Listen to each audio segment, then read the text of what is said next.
In Trinidad and Tobago, there's one name that sparks respect, fear, and controversy at the same time. Gary Griffith, former commissioner of police, former minister of national security. A man who says he restored trust in the police and a man who says he doesn't fail. Today, he no longer holds the office of commissioner, but his voice, his influence, and his impact on policing in Trinidad is still part of the national conversation. He's spoken publicly about disagreements with the current prime minister, and he had a back and forth with the current minister of Homeland Security, Roger Alexander. Roger Alexander doesn't have the scope outside of Trinidad and Tobago. Remember, he was just in senior suit. He wasn't an ACP, a deputy commissioner, or commissioner. Gary told me he even locked up members of his own family because to him, crime is crime. I arrested my own family member. This was my cousin. Regardless of who you are, you could be my son, you could be my mom, I will arrest you. Really? Yeah. He says the death penalty is still on the books in Trinidad and Tobago. Where it would have been one thing, one sentence, which was death by the law. In Trinidad and Tobago, the police have long been accused of operating with a shoot first, ask questions later mentality. So it is not what you think that the police have that license to kill. They don't. Person shoot at a police officer. They did. The officer has a right to neutralize them. One shot, one kill. Head and chest. You can't be shooting at my officers. He built his reputation on protecting his officers, but he also says accountability mattered. Under my watch, it was the highest number of police officers disciplined, arrested, and even charged. We had many police officers involved in murders, rape, kidnapping. To some people, that's strong leadership. To others, it raises serious questions. There are members of the community who have publicly criticized his method, including voices from CLOTs. Young Burke has spoken out, accusing Gary Griffith of harassing his family. So he tried to put like dirt on your father? Yeah, he continuously.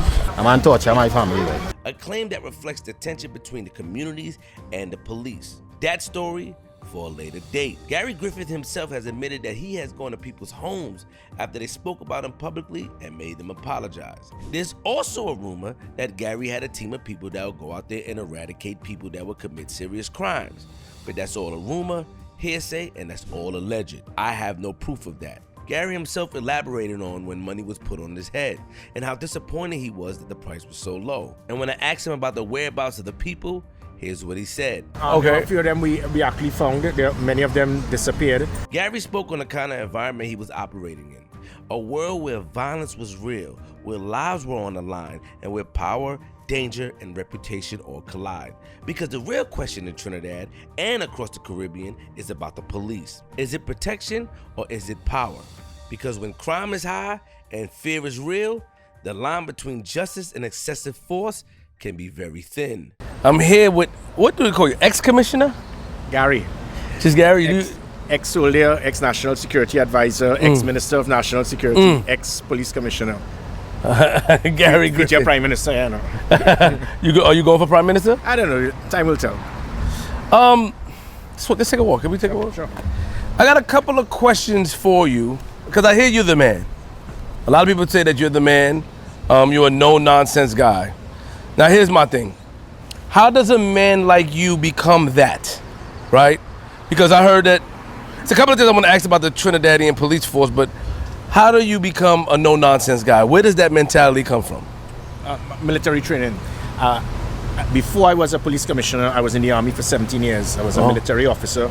I trained at probably the best military academy in that side of the world, on the other side of the pond, Sandhurst in the United Kingdom. About 28 foreign students went to that course in my semester. 7 of us graduated.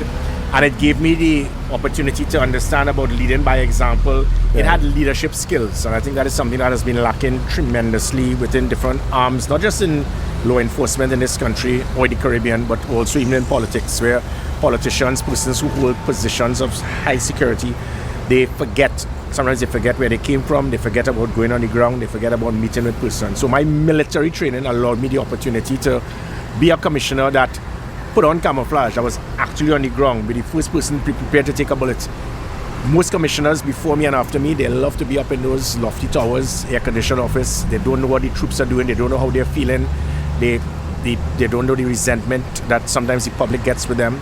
And when I was spending more time on the ground, I was able to adapt with the public. Yeah. So here's let's come on. We're going this way. Which way you want to go? Let's just walk around. So are you still good in the streets? I don't know. Yeah, always. Are you still? I don't know. Are you still good in the streets? Yep. Here's my problem. It's not a problem with you. Why are you guys, or why are the officers so quick? Not quick. Why is it shoot first, ask questions last? Now, I asked the same question in Jamaica. Mm-hmm. They gave me their reason of why in Jamaica. Officers told me why in Jamaica, because if you don't kill them, they'll kill you. Yeah. Do you guys adopt that saying? And I want you to be honest with me. Okay? Yeah, nah. That's, like, so yeah. why is it? Because when you hear about the police in Trinidad, or you hear you guys are not asking too many questions. If you know a guy's a bad guy, you're going for him. Why is it that, and where's the love for humanity? Does that take away the love for humanity? Honestly. Yeah, definitely. I mean, if you know about myself as Commissioner of Police, I will be jealously defending and guarding my police officers. I will defend them. I will fight for them. As I said, I'll be the first person in the front line in any operation. Mm-hmm. But in the same line, any police officer who crossed the line, broke the law, abused the authority, I'll be the first commissioner, the first person to discipline them. Under my watch, it was the highest number of police officers disciplined, arrested, and even charged. I heard about because that. We had many police officers involved in murders, rape, kidnapping. So many of them were involved in kidnapping, the kidnappings that we had. Mm-hmm. Now, it's a small percentage. Don't get me wrong. We have a really good police service. Those 7,000 police officers, the vast majority are well-trained, well-mannered, but they are the rogue elements, as all police services around the world will have. Mm-hmm. And those rogue elements had the opportunity to really make it bad for the rest of the police service. So it is not what you think that the police have that license to kill. They don't. If, however, a person shoot at a police officer, the officer has a right to neutralize them. I actually bought a line that caused serious controversy. One shot, one kill. Yeah. And that was based on persons were shooting at officers, and officers were reluctant. People were saying shoot them on their leg or their arm. I said, head and chest. You can't be shooting at my officers. Bullets hitting my officers, and their vests are protected them. The police cars are riddled like a strainer, and we're not going to shoot back.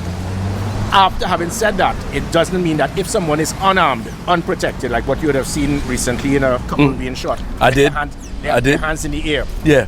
Immediately, you have to realize something has gone wrong, and that is why I implement. I knew there was a breakdown between the police and the public. So that's why for the first time in the history of this country, I established body cameras, I established pepper spray, I established tasers. I heard about that. And all of these things were shut down because there were certain elements in the police service. They don't want that. They didn't want that accountability. Would you acknowledge and say that at some point, I don't know if back in the days, but that's before you became commissioner, or even after, at some point there was a thing where people were getting killed? Would you acknowledge that, like, that people were getting shot? Listen, there was the people that I knew when I first came up here, and then after I heard that, because it was an officer that I met, and he's like a part of the family, and he would break. I think he was part of the SWAT team or something, but he would break things down of the mentality going into it. So there was a thing of like, hey, if they shoot at us, we gonna knock them off. But sometimes, if there's a guy who's most wanted and we catch him, people are killing them. Could you acknowledge that form of thinking was around in Trinidad or in the Caribbean, and it might be a bad way of thinking, or you don't think it's bad? It is quite possible, and the only way to have prevented that possibility was body cameras. Facts. Because you're going to get one side seeing something and the other side seeing something else. Yeah. That's why I spent 2 years as commissioner getting those body cameras, 1,200. Every single police officer who's on operation, patrol, roadblock, issuing a warrant, I made it a standard operational procedure. Where the bloody body cameras? And it took a lot of buy-in for police officers. They thought this was going to frame them. I said, no, this is going to protect you if wrongfully accused as well. But if it is you did something wrong, you're going to be charged, because we are not going to condone extrajudicial killing. I like that. Those type of things I did. When I took over as commissioner in 2018, public trust was 14% in the police service. When I left, it was 60%, 60. Now it's 8%. It's down to single digits. Because the things that I put in place, I actually had dashboard cameras on top of the police vehicles. NYPD didn't have that, so they were shocked. These dashboard cameras brought live video footage straight back to an operational center. Really? I had GPS on every police vehicle, so police officers can't use their vehicle to control drug blocks, to put hits on persons and then get back to their area. All of those things they removed. The GPS tracking on the police vehicles, the dashboard cameras, the tasers and the pepper spray. Too many persons would have, sometimes they will have someone who might be just emotionally unstable. Yeah. And the police officer will shoot them because they had nothing else. Ma'am, I gave you tasers, I gave you pepper spray. Yeah. All of those things they removed.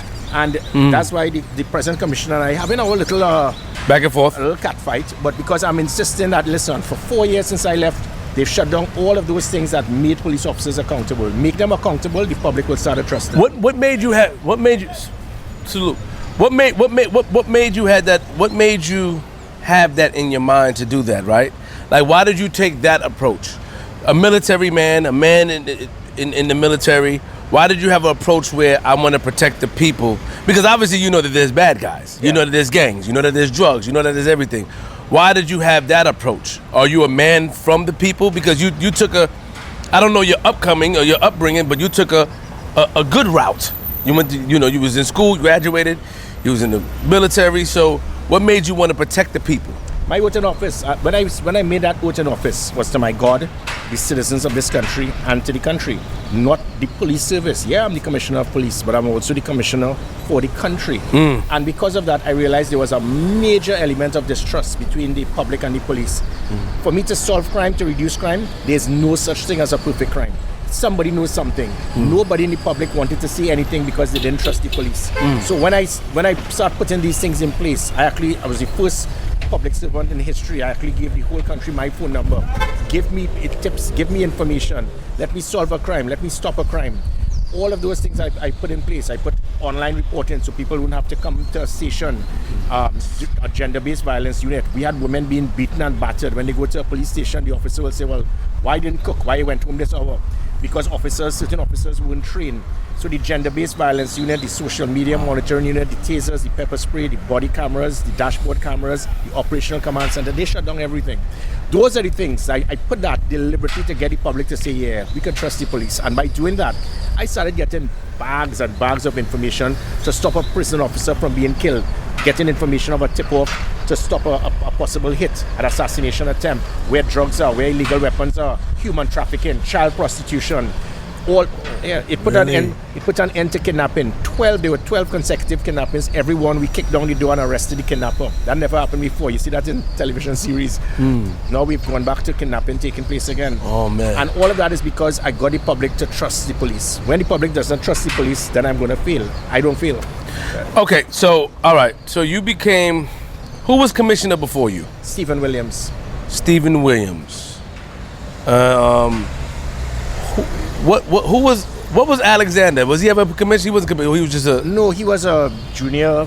I'd say middle management. So he was like superintendent, senior superintendent. So he never had that position of the executive of the police service at that very high level. It doesn't make him a bad person. But he may not understand the type of technology that is available, the type of resources that we need to use. So I remember I was a security minister as well. I held his position.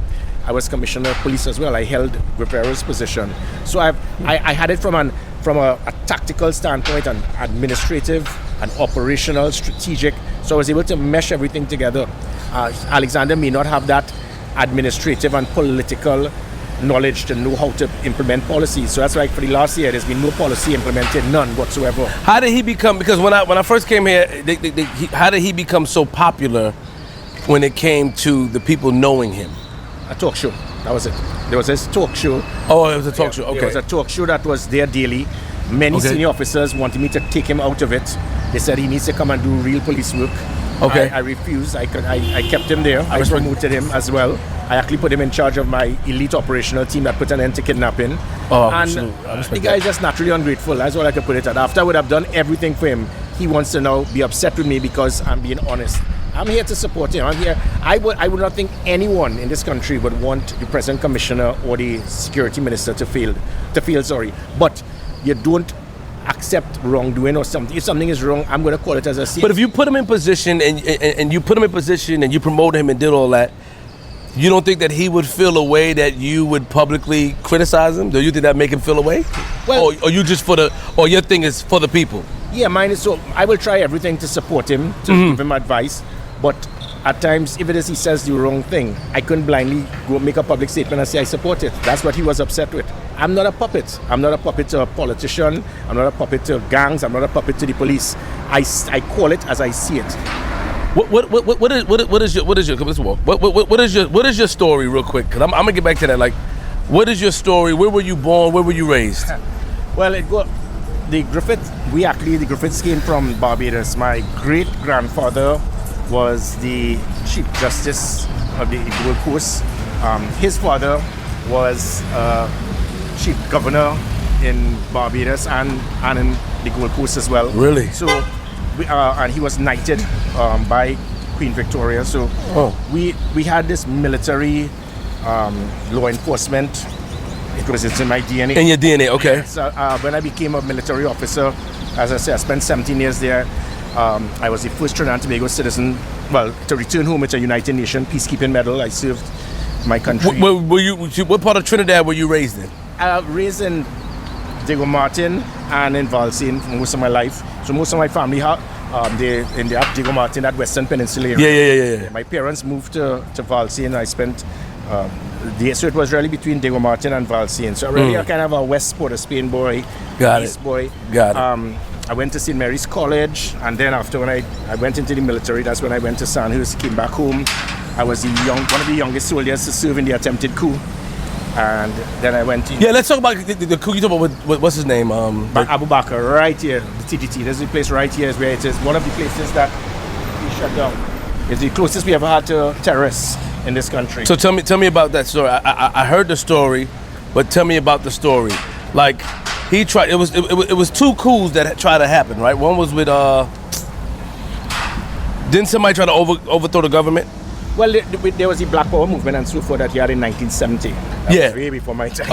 Okay, that's way before your time. Okay. And then in 1990, this area here, TDT was taken out by the Jamaat al-Muslimin and the Red House. So they went in two separate areas. They secured the Red House. They held all the parliamentarians hostage, and then this was the only media house we had. So it was very strategic what they did. What they didn't expect was the military. So most of the police stations, the police officers, they left their locations, they left their stations. The army, we then moved in and we surrounded this area here, right around TTT. We did an inner and outer cordon. We did the same at the Red House, and then we were ready to move in. We were ready to move in and take them out. So they were gonna die. Yeah. We were prepared to do what was required, but there was going to be collateral damage. We didn't want that. So even though the then Prime Minister wanted us to attack with full force, there was an unfortunate decision made by those in office, and that's why I always have a problem with politicians. They gave them a get out of jail free card. These guys should have all been. They should have all died. They should have all been in the gallows for what they did. They killed persons. They killed a member of parliament. They killed police officers. True. They burnt a police station. They were terrorists, and they actually have persons who were sympathetic to them. I have no sympathy for persons who take a life for no reason. I have persons, when you kill police officers, you kill parliamentarians. These guys were terrorists. They were thugs. They were punks. And there was 100 plus of them. And what was the get out free card? Like, who made the call? Somebody from up The top? acting president gave them an amnesty, stating that if they came out with their hands up and so forth, we would not Kill them. Yeah, well, not just kill them, we will not have them charged for treason, which was a very stupid Banana Republic style. That should have never happened. That should have never been signed. And those things, it triggers a reaction for the next 35 years where people believe that you can do the wrong thing and you can find out. So where did they go after they came out? Well, yeah, I was actually responsible for that as well. As one of the youngest officers, we were securing them at. We had court matters with them in Chagaramas. They were kept in a specific place to have them secured by the defense force. And then after, I was in charge of the court as a lieutenant when they continued to go there in Chagaramas. And as the years went by, eventually they won their case based on the amnesty that was signed by the acting president at the time, which I think was very unfortunate, totally unacceptable, not my type of leadership. If it is you commit a crime like that, you have to go. You can come up with your hands up, but we're gonna kill you. No, not kill them. But you're gonna be charged. Because you're a military guy. Yo, Griff, you a military. You know you don't play that. No, well, stop playing like you know you my man. Well, no. If it is we went in there, they were gonna be taken out. But if it is that they came out, they surrendered. Okay. The fact of the matter at that time is when they should have been charged and all found guilty of treason, where it would have been one sentence, which was death by the law, not by us. killing persons with their hands in the air. The last person that you guys that Trinidad executed was what's his name? Doe Chady. Doe Chady, right? He was Yeah. the last person that was executed. Yeah. Meaning that executed by the government. That's what I mean. As far as you guys stopped the public execution. and No, it stuff hasn't stopped. It hasn't stopped. It's a technicality. So when I actually heard the minister say that they want to reintroduce the death penalty, he needs to read the law a little more. It has never been stopped. What we have the death penalty. But when someone is charged, as soon as that person is charged and they start going through the sentence and they're found guilty, they can then appeal and then they can go to the Privy Council. If that extends over 5 years under Pratt and Morgan, that case, it gives the person it gives that fellow now the opportunity to say that I have spent 5 years in death row, and because of the torment and the pressure I have gone through, it is unfair for me now to go to the final avenue, which is to be first to hang them. So that is why. So death row is still. It's still there. So I don't know. Are you sure? 100%. It never stopped. The minister does not. Then he needs to read the law. But again, I said he was middle management. So the death penalty is there. But wait. So why do people tell me that Doe Chady was the last one? Because the then AG pushed, and then after the Pratt and Morgan came after that. So that is where the 5-year thing came in. So even though Doe Chady may have been found guilty, that Pratt and Morgan case puts Trinidad and Tobago in a very difficult situation, because the persons, when found guilty, their attorneys stretch the cases tremendously through the first sitting, the appeal, and then it goes to the Privy Council. By that time, if they have been found guilty and 5 years have passed, they now have the get out of jail free card, where it is they can now be incarcerated for life. I have to ask you a question. I don't know if it may be controversial, but do you feel like Doe Chady should have been hung? Do you feel like that was the right sentence for him? The jury is still out whether it is that the death penalty is seen as an avenue to provide a deterrent for persons by punishing others. We don't know. So I never really want to get in it, but if that's the law, I'm all for it. Oh, you all for the law? But we just talking about the crime that he committed. The crime that, cause I'm pretty sure that you know his story. Yeah, of course. So the crime that he committed, do you think that warranted that? Well, again, look, there was one guy that was there with him. All he did was the driver. He claimed he didn't know what was happening, and he got it as well. Got it. Okay. So you have to look at it from different perspectives. This poor guy, he said, "Listen, I was just a driver. I thought it was just they were just going to threaten some persons. I didn't know this was happening." He became part of the 6 or 7 of them, so he was one of the 7. So that's why sometimes you have to look at the death sentence and look at it from a very strategic perspective. And sometimes Peter has to pay for Paul. Poor guy paid for Dole. Oh, you're speaking the Bible quotes. But then, so then how would the prime minister or whomever is in charge right now not be aware that the death penalty is still legal in Trinidad? She is aware. So she is aware. She is aware. Shout out to her. Qualified. The Minister of Homeland Security is not. Oh, the minister. Pardon me, to the prime minister. The minister is not aware. He's not aware. So when he says we're going to try to reintroduce it, it's already there. What must happen? But who's the minister now? Roger Alexander. Oh, Alexander is the commissioner. So therein lies the problem. Minister. As I said, he was middle management. Don't say there lies, bro. Don't do that. Come on. Well, no. The reason I said, because if you're a super, it's like if you're a clerk in a business and all of a sudden they make you the CEO. Yeah. And you're not aware of the different things that would have taken you from a clerk to the different threshold of position. So from Roger Alexander's perspective, remember, he was just in senior soup. He wasn't an ACP, a deputy commissioner, a commissioner. So there would be things that will have shortcomings. It's not to knock him for it, because not everybody, even when I became commissioner, I didn't know anything about the police service, but I utilized experts. So when he makes comments, he will make certain comments, like for example, he said that body cameras, he has a concern about body cameras. Body cameras cannot be used to be sent to the public. If a police officer has a body camera, it can be shown. I remember there was a movie that was actually made with police officers using the body cameras when this lady shot the lady. She shot the lady through the house. Yeah, yes. Using black lights, not black light, but it was stand your ground. Yeah. She shot her through the door. She was pushing stand your ground. So that comment made by Roger Alexander, that movie alone, the whole movie was based on police. You're correct. I saw that. That's where Roger Alexander doesn't have the scope outside of Trinidad and Tobago. What positive things do you have to say about him? About Roger Alexander? What has he done that you could say, I knew him for years, this is what he has done to help the people of Trinidad or to make everything grow? Well, again, what I watched him in Beyond the Tape, and that was to me it was a very positive, powerful aspect to win the hearts and minds, and that is what he did. So he has a very good knowledge base of being on the ground, being around persons, and he has that type of personality, which is what is important. So he has that ability. What he may not have is his strategic and tactical aspect because of his where he was at his rank. It doesn't mean that he's going to fail. All he needs is just to be able to listen to certain persons. If like myself, when I gave the whole country my phone number, everybody was giving me advice. I was able to pick sense from nonsense.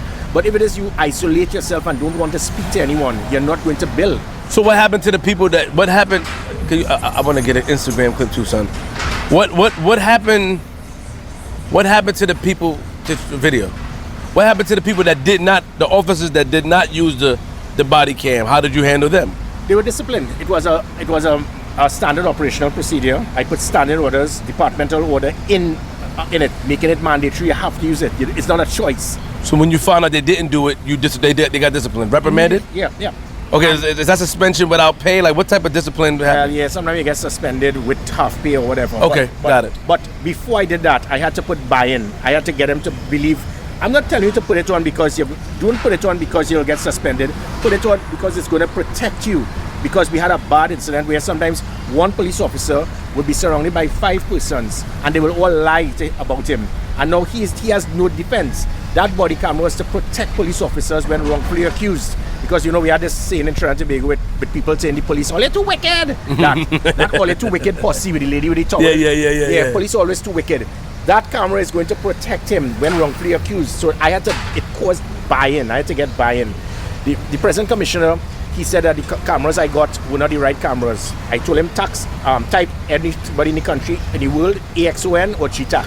Yeah. These are body cameras used worldwide. That's it. And he doesn't know.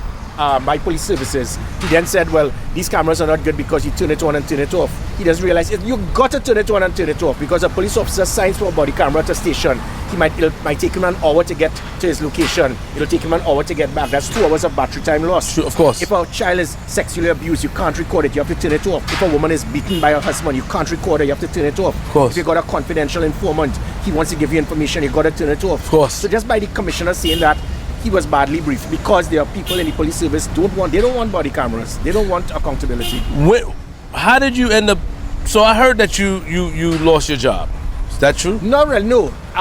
Because the 2 things I heard, and I don't mean to cut you off, Yeah. and fill me in.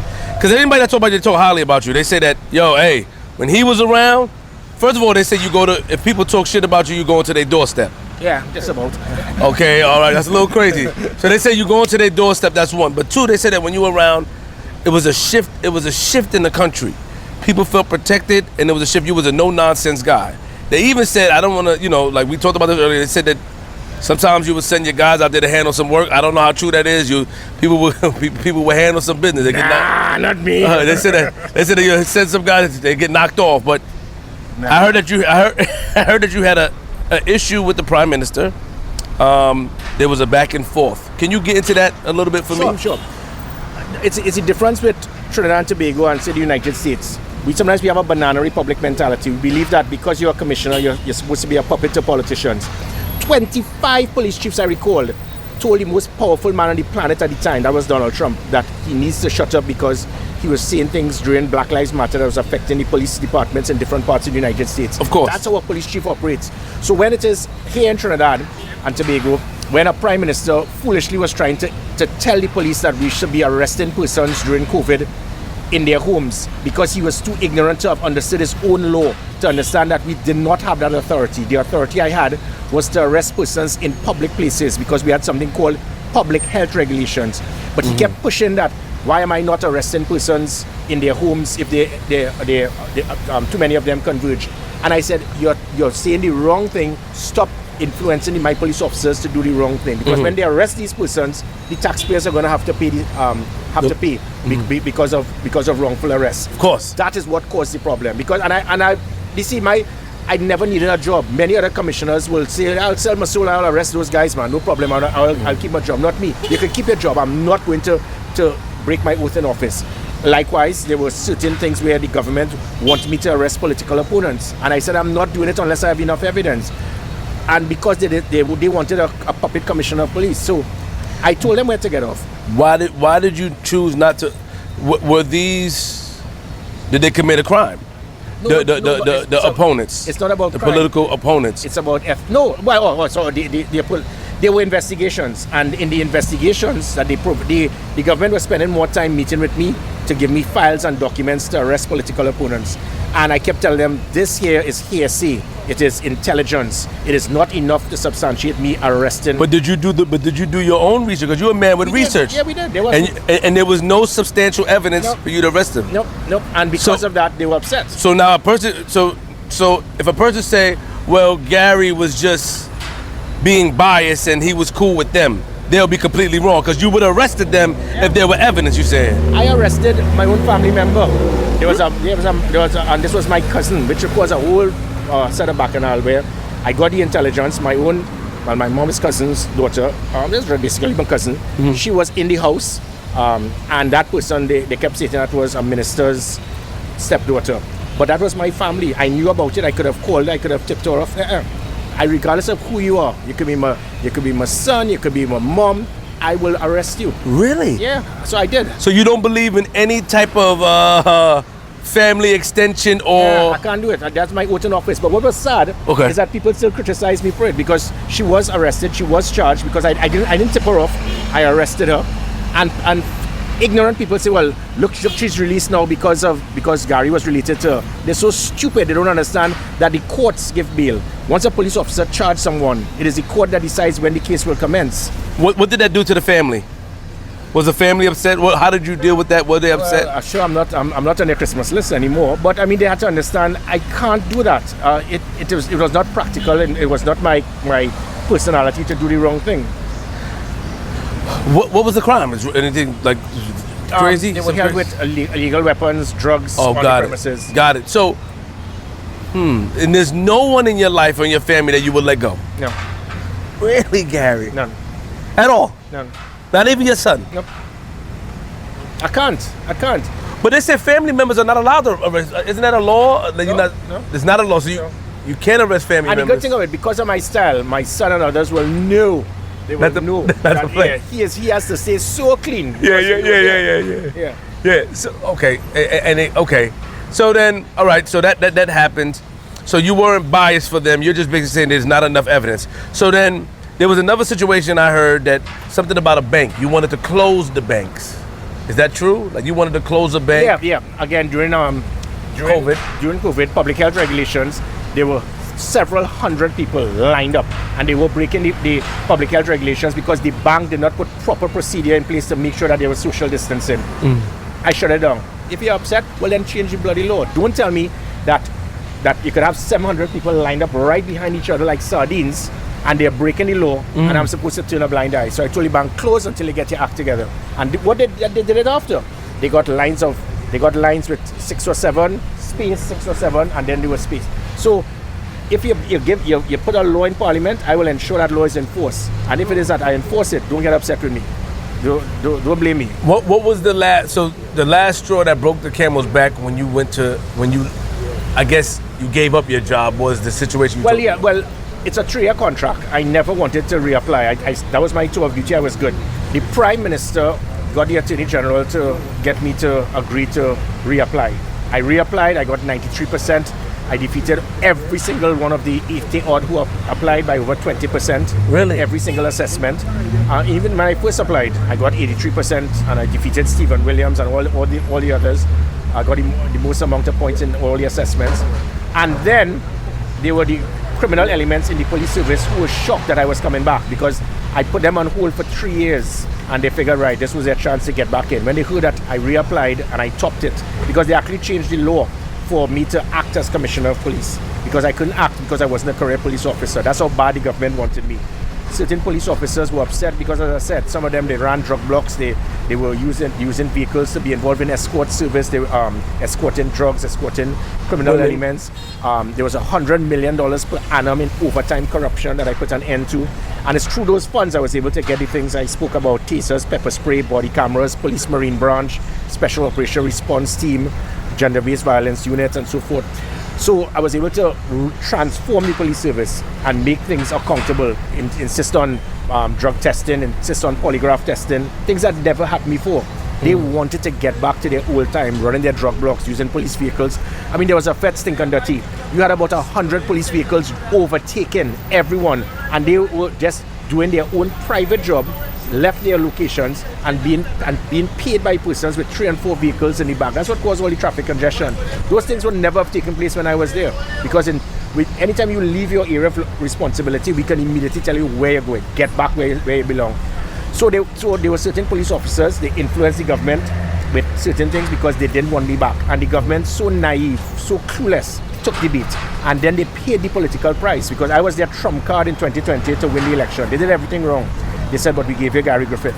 So in 2025, there was no Gary Griffith there to help them this time, and they got the cut tail that they deserved. But if you won, what happened? I mean, you said you won. You said you reapplied. Yeah, and then when I reapplied, someone decided to bring a piece of paper, gave it to the Prime Minister. He sent it and stated that this was a secret report. It was not a secret. It was a civilian. One of the persons in they wrote nonsense, no evidence, no data, no documents about you, about me. And the Prime Minister, as clueless as he was, took that without any. This is not a police report. This is not evidence or witness or statement. Somebody just wrote something on a piece of paper without any stamp or anything. He took that and gave that to the Police Service Commission, and the person in charge of the Police Service Commission withdrew the merit list without the permission of the Police Service Commission. I have her in court right now on that as well. Really? Yeah. Somebody lied on you. You basically saying Yeah.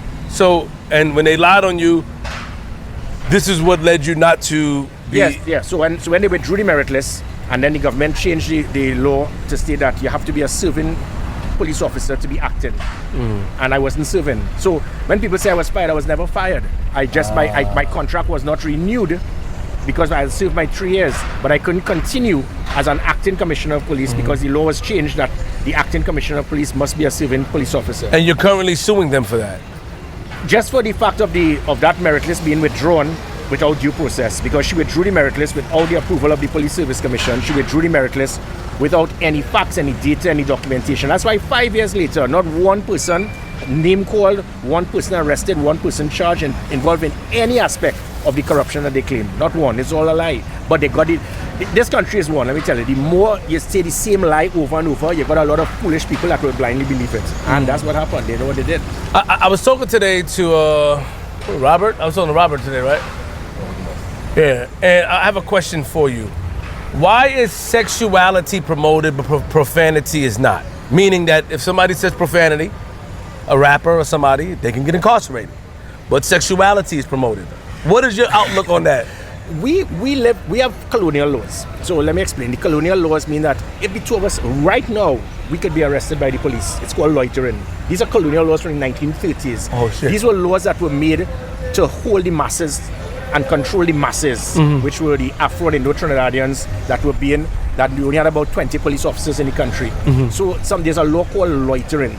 I'm aware of it. And that is an outdated law. There are laws where if you argue with a police officer, right, it could be abuse, and you could be arrested. So you can't like in New York, you can argue with a police officer, but you gotta listen to him. True. You can't. Here, if you argue with a police officer, he can actually charge you for that. He can actually charge you for this that you're arguing with him. Somebody could, you could have, if we were here just about 48 hours ago, we could see 1,000 women in thongs, and that's okay. And the very next day, if somebody could be charged for lewd dancing in a nightclub, but for carnival it is all accepted. So we have so many different laws that are totally outdated, and we have never bothered to change it. So, do you feel like profanity publicly? Do you feel like if you became prime minister or in charge, would you uphold that law, right? You feel like people shouldn't curse? Well, no, it has to do more so with I mean, you can look at laws because they arrested DMX here years ago for cursing. I don't think he meant to curse anything. It was a part of a song. DDG was just here and stuff like that. So and he was stopped. Yeah, he was stopped. Shout out to that. So would you change that, or you feel like that should be upheld because you believe it should be no public profanity? Well, again, I think the concern is more has to do with young persons. If young persons, remember, a lot of young persons listen to you guys, they look up to you guys, and they figure, all right, if it is that somebody could go on stage and say that, I can say the same in front of my parents or in front of a teacher. So sometimes you got to draw the line carefully because you could say F you today, and then the next day you could be talking sexual comments that can cause a young person to say, yeah, I could do that, I should do that. So sometimes it's just a balance. If it is, to me, if it is that you're in a close, like if you're in a nightclub or entertainment and there are adults there, Christ, so you can't go down the road to say, well, a police officer in the club is going to charge you for that. But if you're in a concert with 50,000 persons and a couple thousand of minors listening, it could affect them. So I see what you say. I see. You said you may run for. I don't know what the future holds. Stop playing. You know you're gonna do that. I see it in your eyes. But what would you change about the country though? Like what if you ran and you won? What would change? Unifying the country. I don't make decisions for my political party. That is where it is I went wrong, because this country is so divided because of the racial politics. Yeah, I'm gonna talk about that too. And I am not like that. You don't give me that. Yeah, I can't, and that may affect me. So many persons in the PNM, they love me, but I'm not going to arrest UNC people because they like me. Many people in the UNC adore me, but if it is that the PNM did something right, I'm going to commend them for it. Where does the racial tension come? Let's put it on the table. But between Afro and is Indo, I don't want to say the wrong. Indo-Trinidad. Yeah, where does that come from, and why hasn't it after all these years that people come together? Again, if we came here 48 hours ago, there's no such thing. Of course, carnival. Yeah, I love that. The one thing that caused this in this country is one word: politics. Politics is the one thing that happens. You could go in any business, any sporting team, any nightclub. You're going to see that diversity from Caucasian, mixed, Asian, Indo-Trinidadian, Afro-Trinidadian. It's only when the politics gets in. When the politics gets in, you have persons on either side will deliberately cause that division, hoping that they will be able to control their base. Once you control that base, there are going to be 200,000 Indo-Trinidadians that will vote UNC till they die. There are going to be 200,000 Afro-Trinidadians who will vote PNM till they die. Either leader could probably shoot someone in cold blood downtown and they're still going to vote for them. Don't bad ill speak my party. I think the United States probably has the same thing with the Democrats. Thankfully, there are those persons on the middle ground that analyze and they pick sense from nonsense, whether they're Afro, Indo, middle income, mix or whatever. But that has caused a big problem. So people will deliberately try to demonize the PNM and say they're racist and do the same towards the UNC. And I have worked with both. I've worked with both sides to the highest level. I've been the right hand to 2 prime ministers and a president as a military attaché. I have worked as the right hand to Kamala Persad-Bissessar as a national security advisor. I think I was closest to Keith Rowley more than anyone else outside of cabinet as the commissioner of police.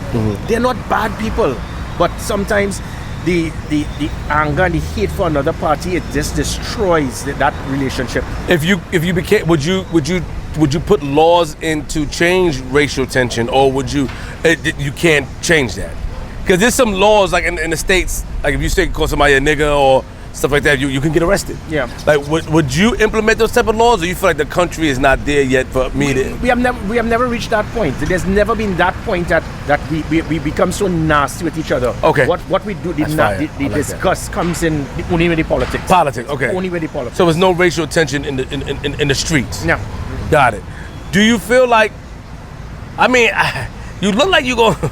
When okay, if you was to run to become prime minister, I just learned from Robert that there's a president and a prime minister. Yes. Who is higher? He said the president. Technically, the president has the highest office in the land, but the president equates with the queen.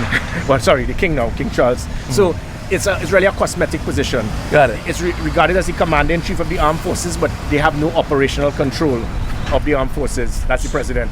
So the power lies with the prime minister. Prime minister, okay. In fact, the prime minister selects the president. Oh. People try to speak about electoral college. Nonsense. The prime minister will say who he or she wants, and then everybody else has to listen. So the prime minister handpicks the president, handpicks the chief justice, handpicks the speaker of the house, the president of the senate, the commissioner of police, the chief of defense staff, every major position is selected solely by the Prime Minister. Give me the top 3 things that you would change if you became Prime Minister.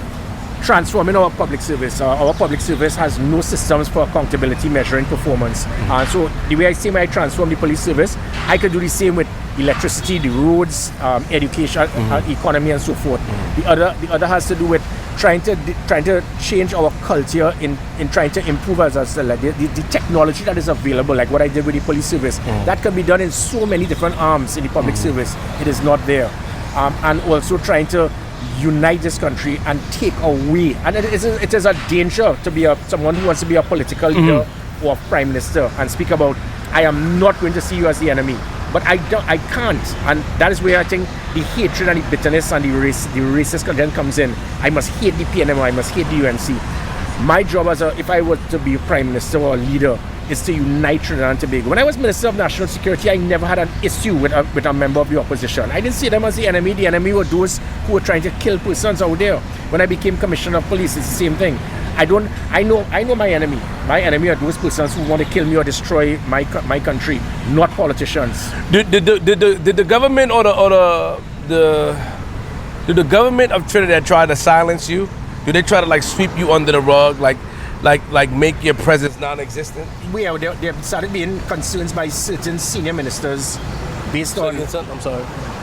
My mic turned off? Yeah. Oh, give me a second. Yeah, sorry. take it.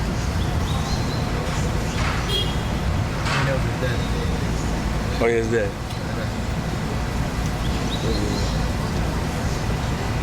Oh, man, that was a good call. He was about to go in.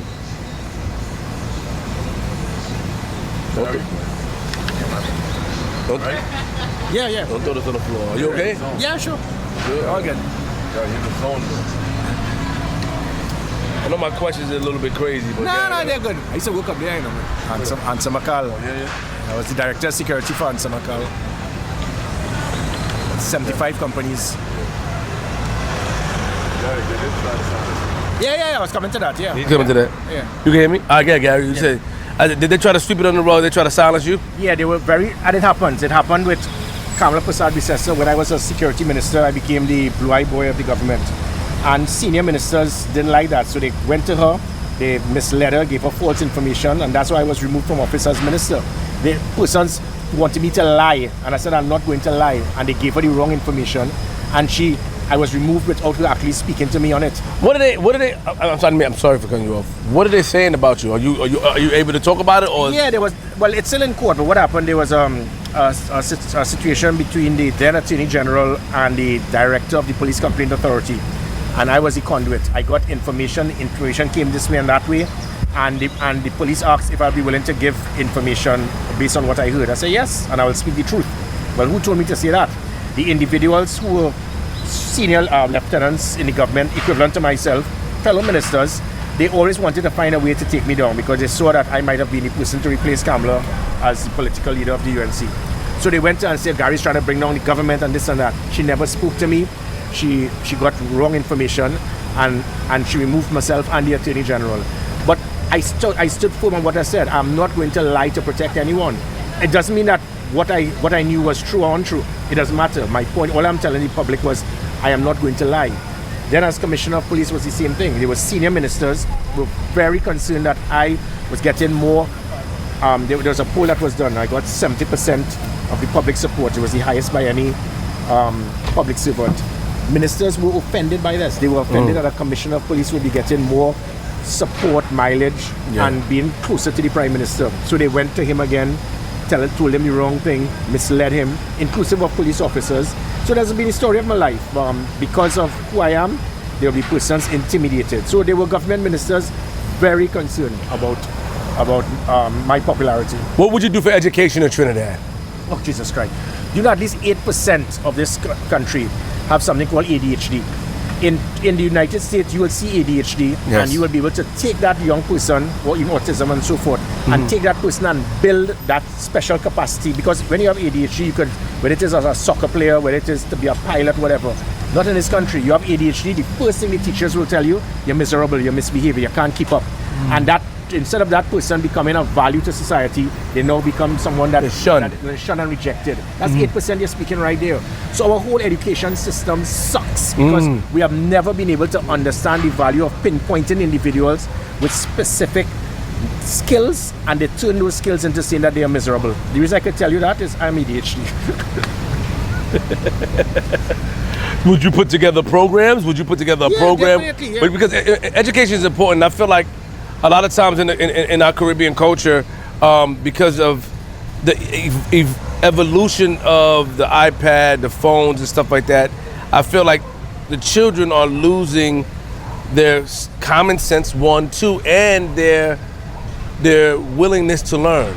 Yeah. And I feel like there should be programs or things implemented to help the children grow. Yeah. Can you agree to that? Definitely. We have been very regimented. We have stuck to this type of colonial approach in dealing with our schooling. And again, as I said, when there are certain young persons who have specific, and you will see it as shortcoming, it's a gift, and we have to take that gift and extract it, not demonize them and push them in the back of the class. That has always been a problem. And as I said, if it is we are able to do proper to pinpoint persons, whether it's persons that are ADHD, autism and so forth, and get them and look at these individuals and build their capacity.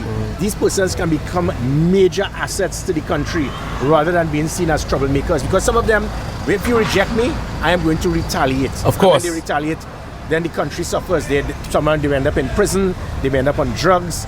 And who caused that? Society, because we did not treat them properly. Are you comfortable with I don't know how to ask this question. I asked it earlier. Are you comfortable, because you went to the military in the UK? What is the relationship between Trinidad and the UK currently?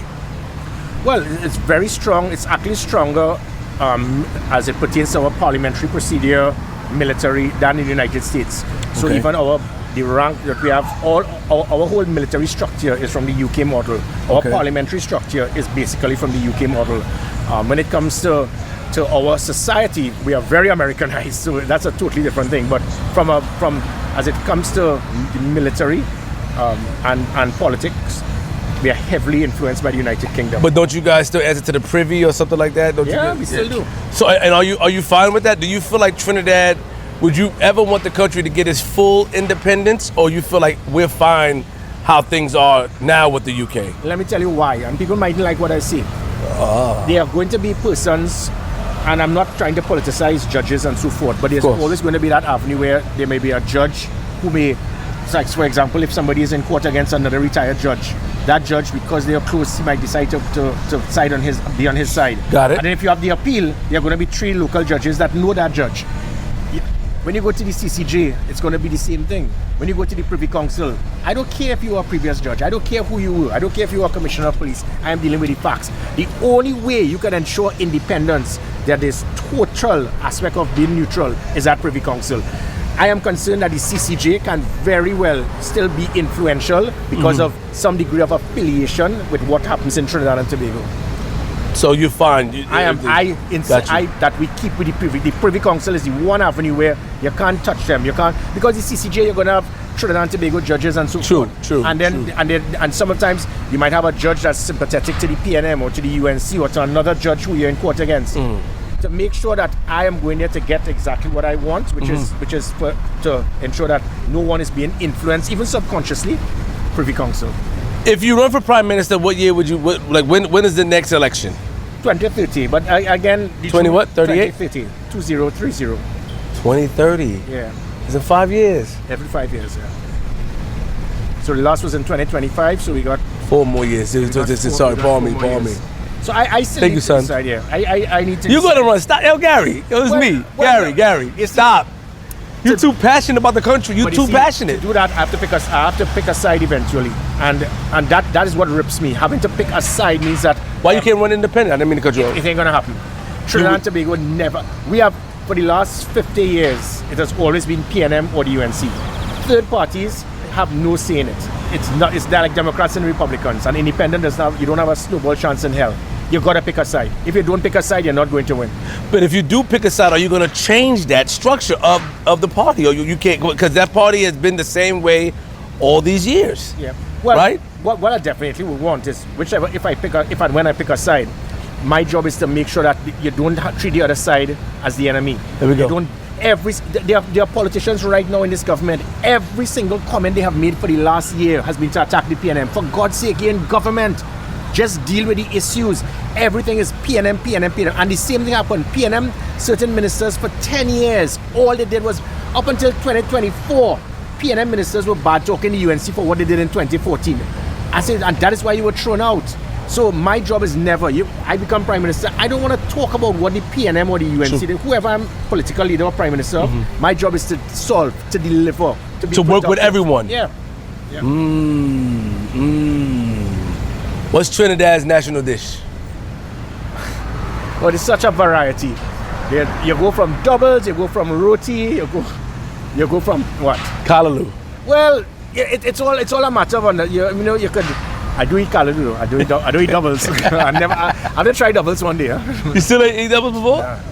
Why not? I don't know. I have to try it. If I want to be prime minister, I really have to try. You have to try. I think, I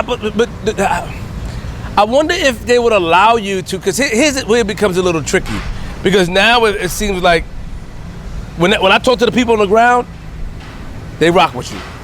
They rock with you. I'm not gonna lie. They like, yo, he didn't play. So I wonder if there's some sort of political gain in keeping you quiet. Yeah. You know what I mean?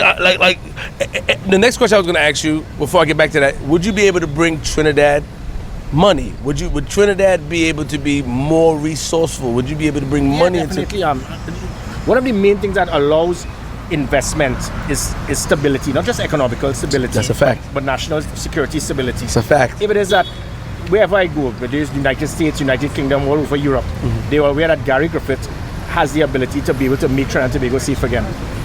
But maybe I should change that. Make Trinidad and Tobago secure again. Safe again. And by doing that, it is going that stability from a security perspective is going to allow investment. It's going to allow trade. It's going to allow increase in tourism. I would be able to.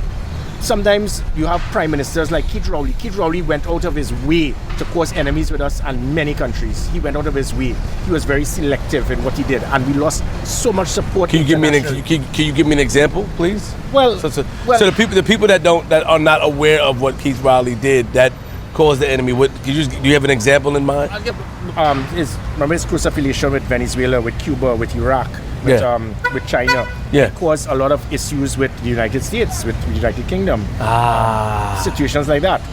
So my intention is not, even with this prime minister, she's making some very bold and drastic decisions. It may be warranted, but it has caused some degree of animosity and conflict with CARICOM. But if it's warranted, what does it being bold and drastic mean if it's warranted? Warranted give you the excuse. Yeah, but you gotta know how to massage it. If you don't massage it properly, you're gonna get the results, but the buy-in is always people are gonna. But you confuse me then, because that means that you'll play the game. Well, because you're not a guy that plays the game. Yeah. Okay, I'll give you an example. Like what the Prime Minister is doing now, she's been very bold about CARICOM. So there's some degree of friction with us and CARICOM. My style would have been a little different. As I said, Prime Minister, I understand what you're saying by the support of the US, but let's not isolate CARICOM. You gotta know. Sorry, that's the Caribbean communities. That's islands. I'm familiar, but what was the statement that she made? Well, she said that CARICOM it is not stable. They are disorganized. Certain comments that cause some degree of friction. And with that, certain. She said that on TV. Yeah. Certain prime ministers have not been pleased. Thankfully, the person who leads CARICOM now, Prime Minister in St. Kitts, she's actually going to St. Kitts, and she would be able to massage it. But my take on it has always been, you don't need to go out of your way to make enemies. You need to find ways to get the job done whilst minimizing that type of collateral damage. So just work smarter. Yeah. Move smarter. Yeah.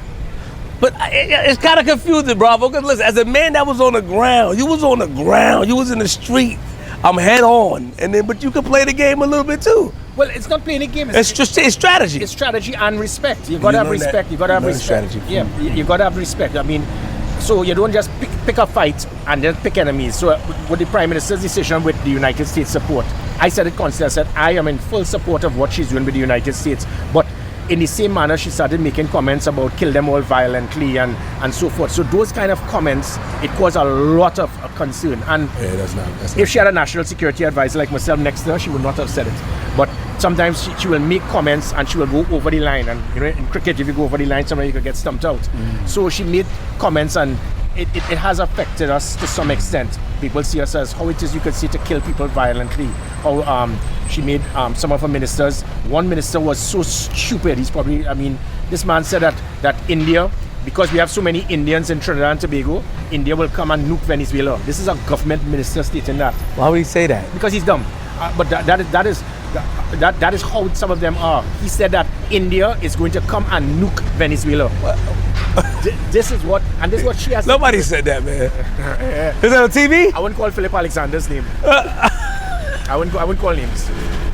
On television, he said that? Yep. He did it as a video. He did it as a video. It went all over the world. What? They have some other ministers every day.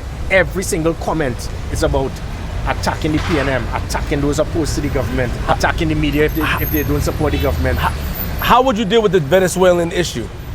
Or is it an issue to you? I have serious issues with it. When I was Minister of National Security for 30 years, the La Guardia Nacional, which is their Coast Guard equivalent, they entered our territorial waters. They attacked our fishermen. They seized their nets. They seized their fish. They seized their vessels. And I had to get involved and tell them, look, I got 12 Damen vessels from Holland.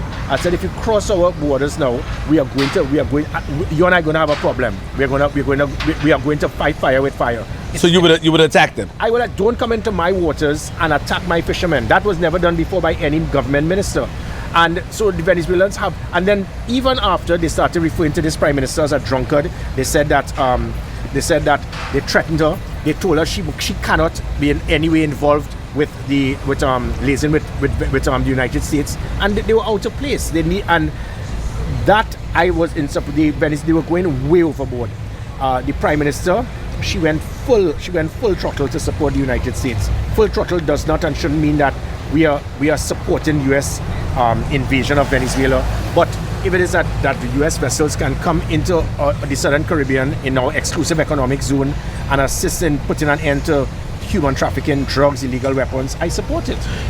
Is there a way to stop the Venezuelans from illegally coming on to Trinidad, or you don't?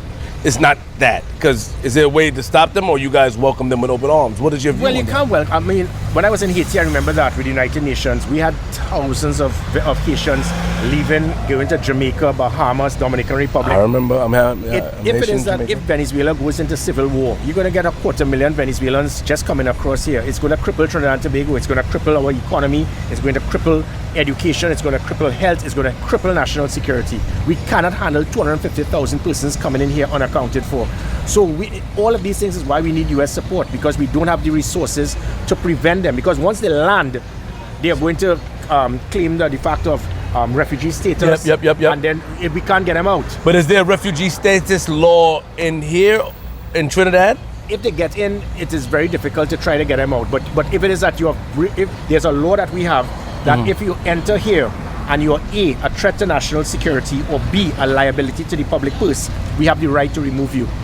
Because of how the island is, there's no way to stop them from coming on here. Well, most of them have actually entered through the legitimate ports of entry. Okay, shout out to them. Yeah, that's how I was able to know. When I was minister, we had 150,000 illegal immigrants in this country. Just at that time, just about 20,000 were from Venezuela. The majority were from Guyana, Jamaica. We had from Asia. We had from Africa. We had from South America. So we had a variety. Did you get rid of them? No. What I did was I signed a moratorium for 3 months, allowing them. I wanted them to, and all of this is my style as a leader. Nice. You get rid of them. It's like if you try to get rid of all the persons who are illegal in Florida. You're going to shut down Walmart, Home Depot, every gas station. Smart, okay. I'm trying to see where you at, how you think. Okay, there are many Americans that will not do that job. So you need that to keep the Okay, so what did you want them to do? A 3-month moratorium allowing them to sign, be regularized, and by doing that, you could get, if you take 100,000 of these persons, they're now going to pay taxes. It's now going to prevent them from being abused by their employers, Trinidad employers who pay them below the minimum wage. They don't get overtime. They live in atrocious conditions. That you take that 100,000 and each of them now pay $1,000 a month in NIS, plus the employer now has to pay workman compensation. That is going to inject 2 to 3 billion TT annually into our economy, whilst putting an end to human trafficking, abuse of child prostitution, all of these things. So it's a win-win situation. That's my style, not shipping them out.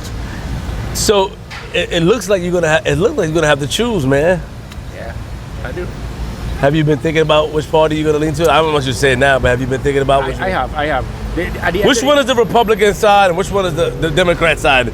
If you had to break it down to me so I can see. Well, it changes based on the political leader. So the Republicans and Democrats, they have a culture and it stays. Yes. Not here. Kamala Persad-Bissessar has picked up such a Republican style. That was never the UNC before. The UNC wasn't like that. And I'm not saying good or bad. I mean,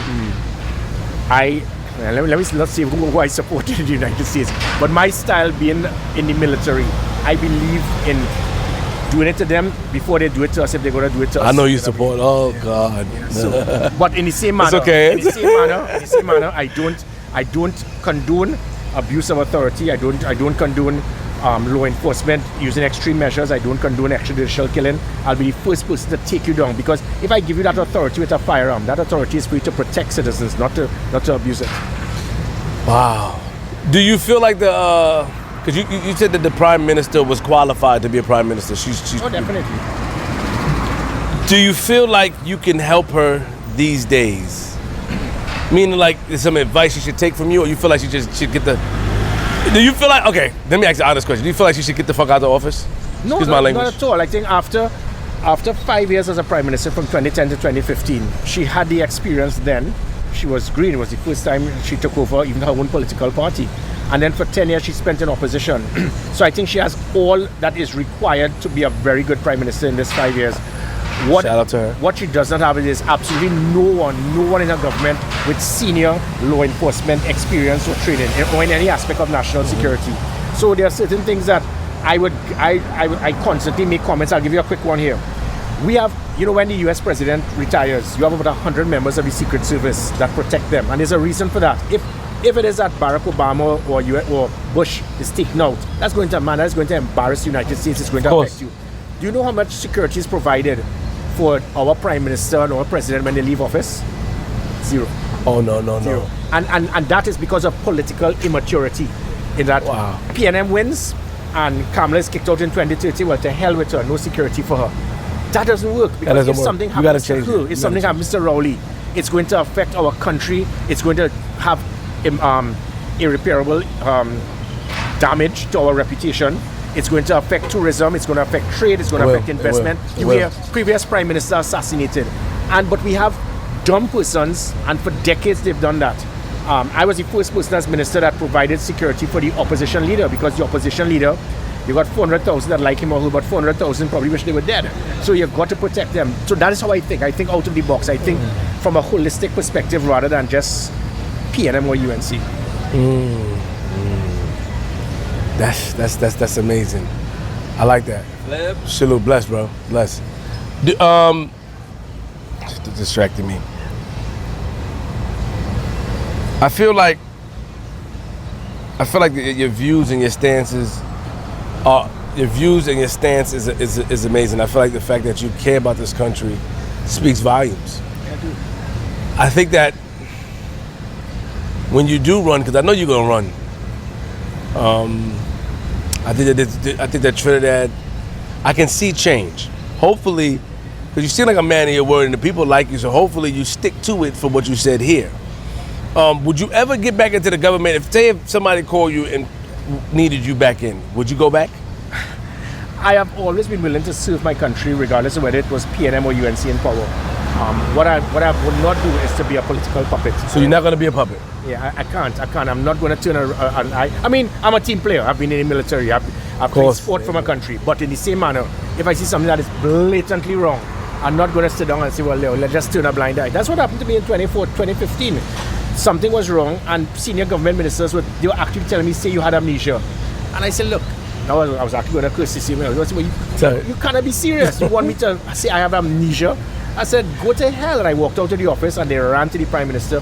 Prime Minister, Gary wants to bring down the government because he wants to get the... That's messed up. That's messed up. And that's how she moved me without... And she realized after she got set up by these, because these senior persons saw that it looks like Gary's going to replace her.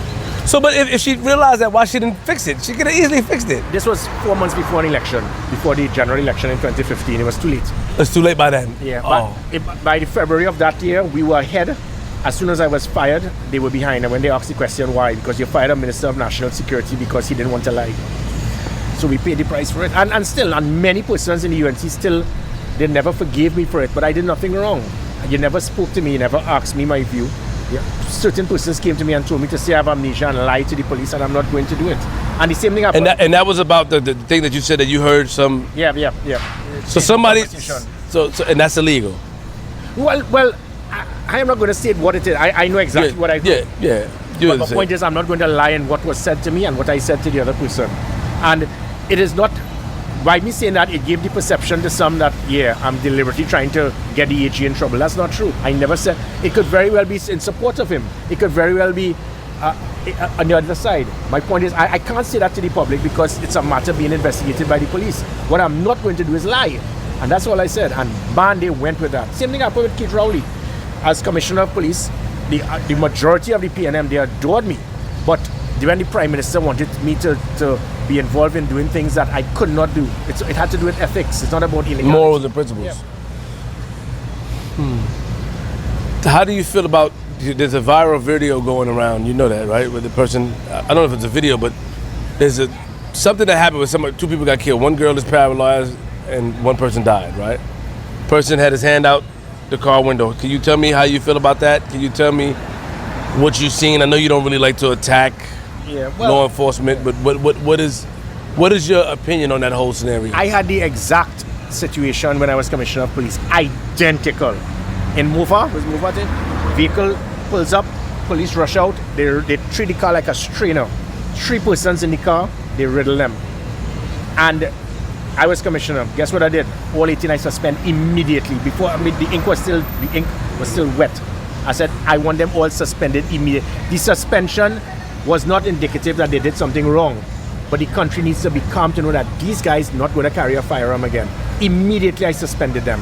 That is international best practice. You guys do it. I mean, even if you're in the right, they let the officer take his firearm and they keep him away from. Of course. This commissioner immediately says, well, I see no reason to suspend them. Bad business. And again, he's a senior soup. You've got to think from a high perspective. A whole country is outraged, and you say I don't see a problem with these guys going back out onto the streets. Eventually, I kept pressuring him and said, you've got to just send him on administrative leave, send him desk duty. He did it eventually. But again, it goes back to the point, had the body cameras been worn, there are 1,200 body cameras right there in Trinidad Academy, not being used.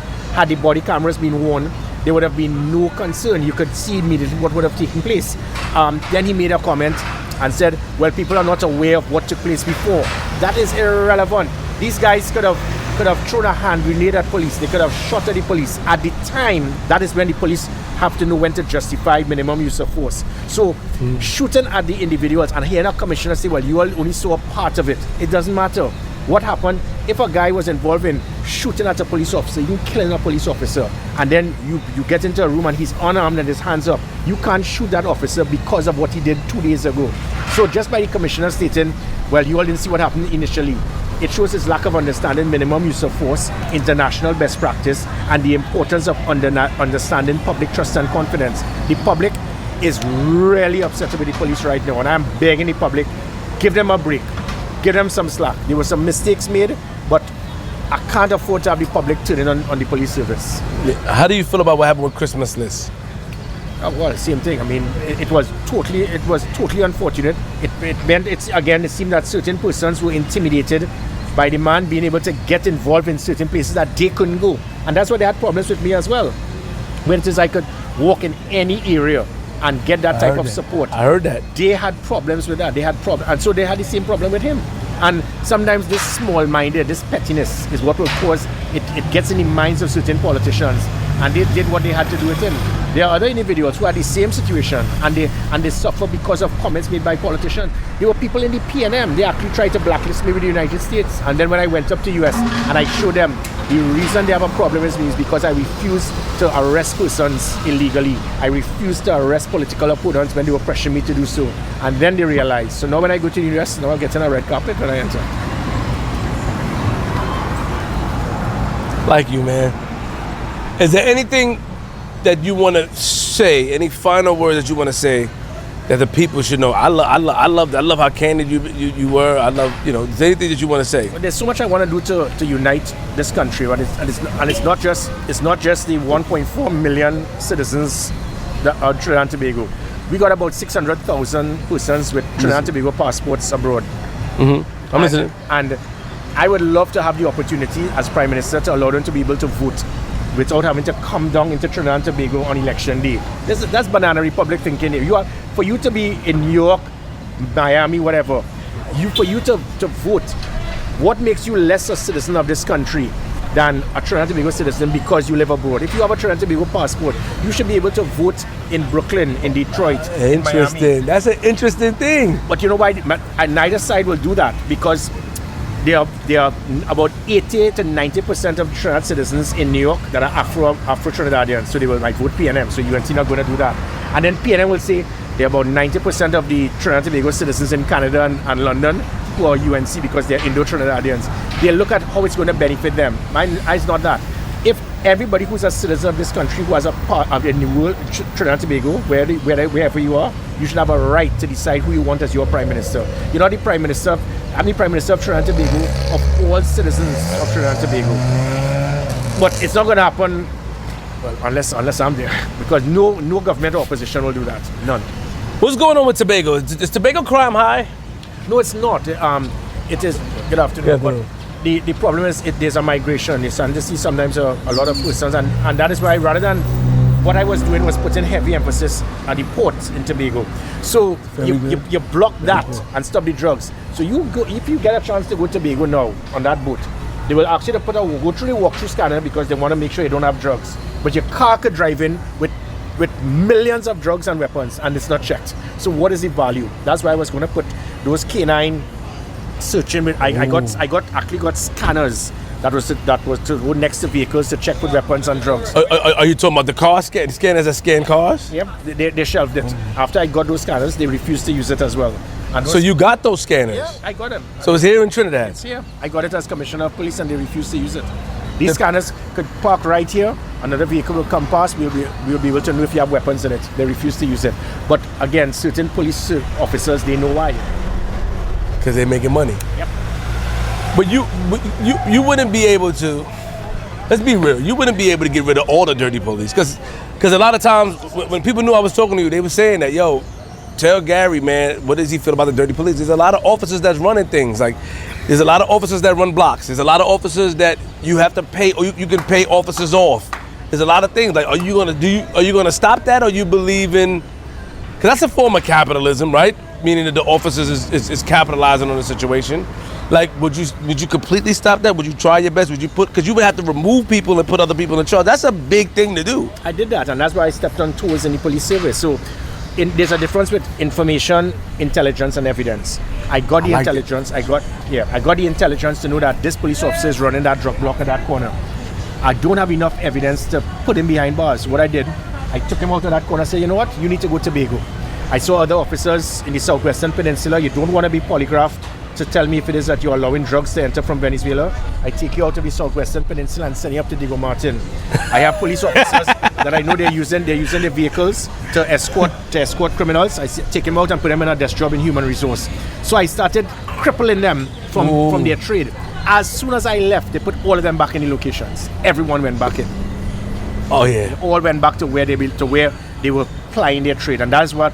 So all of the drugs and drug blocks, corners, police officers being involved in working with gangs, police officers using their vehicles to escort criminal elements. Because when you put on that siren and a vehicle is behind you, nobody's going to stop it. So all of those things recommence. Same thing with the Southwestern Peninsula. When I went to one station, 13 officers, simple question, do you benefit financially from illegal drugs, weapons, or human trafficking entering Trinidad from Venezuela? 11 or 12 of them refused to do the polygraph test. Why would you want not to do a polygraph test like that?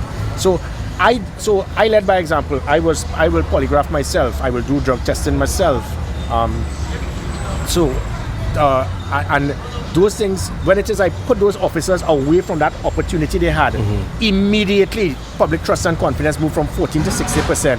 When people started seeing the body cameras, the tasers, the pepper spray, the dashboard cameras.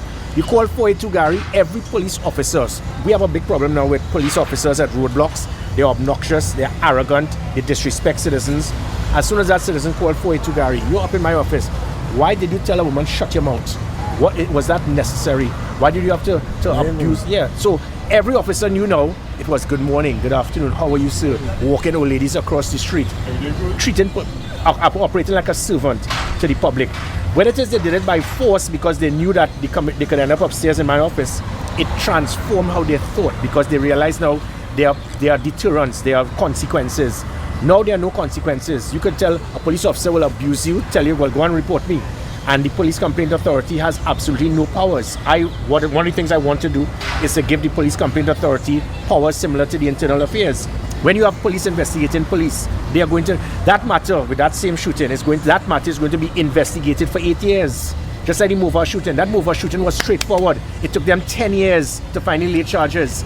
If that was a civilian and that was videotaped, he would be charged in weeks. What Mova shooting? That's the Mova shooting I was speaking about, where the 18 officers I suspended. Oh. That happened years ago when I was commissioner, 7 or 8 years ago, and it's only now they charged them. 8 years, and the video footage was there. So police investigating police, I'm not too keen with. I want a police department outside of the police service, highly polygraphed, where you're not going to protect your batch. You're not going to deliberately use your position to get him arrested because you want his job. You need to have an arm of the police service outside of the police service, similar to what North America has with that internal affairs. We don't have that. We have police investigating police, so unfortunately at times, police will cover for police. There was an incident, now I don't know if you remember this, there was an incident that happened where a Jamaican artist was there and all the criminals, well not criminals, I knew two of the people was there, they were told to line up and they were shot. Remember that incident? Oh, you don't want to talk about it? Oh, okay. They were shot. Have you heard about that incident? We entered it on? Yeah. No. You didn't hear about that? No, there was an incident with there was a Jamaican performer when they raided his hotel in Hilton.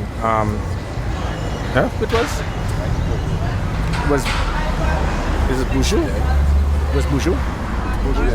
Bouchou, yeah. Yeah, it was Bouchou, and they raided his home. They raided his hotel. He was very upset. I knew the damage that was being done. The deputy commissioner of police made the raid. I said, did you have evidence? He said, no, we got a tip-off. I said, you have embarrassed Trinidad and Tobago. Bouchou was pissed. I went to the hotel personally. I apologized. And because I knew, as a commissioner, you have to do damage control. So guess what? He's up there in Savannah, 50,000 persons. He called me up on stage. And we shook hands, we hugged each other.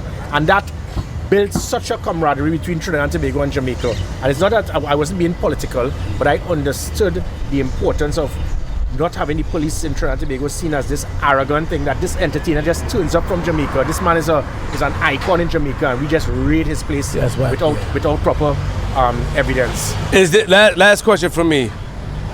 I know we've been talking about it. You running for. Is there any way now you could get back into the government?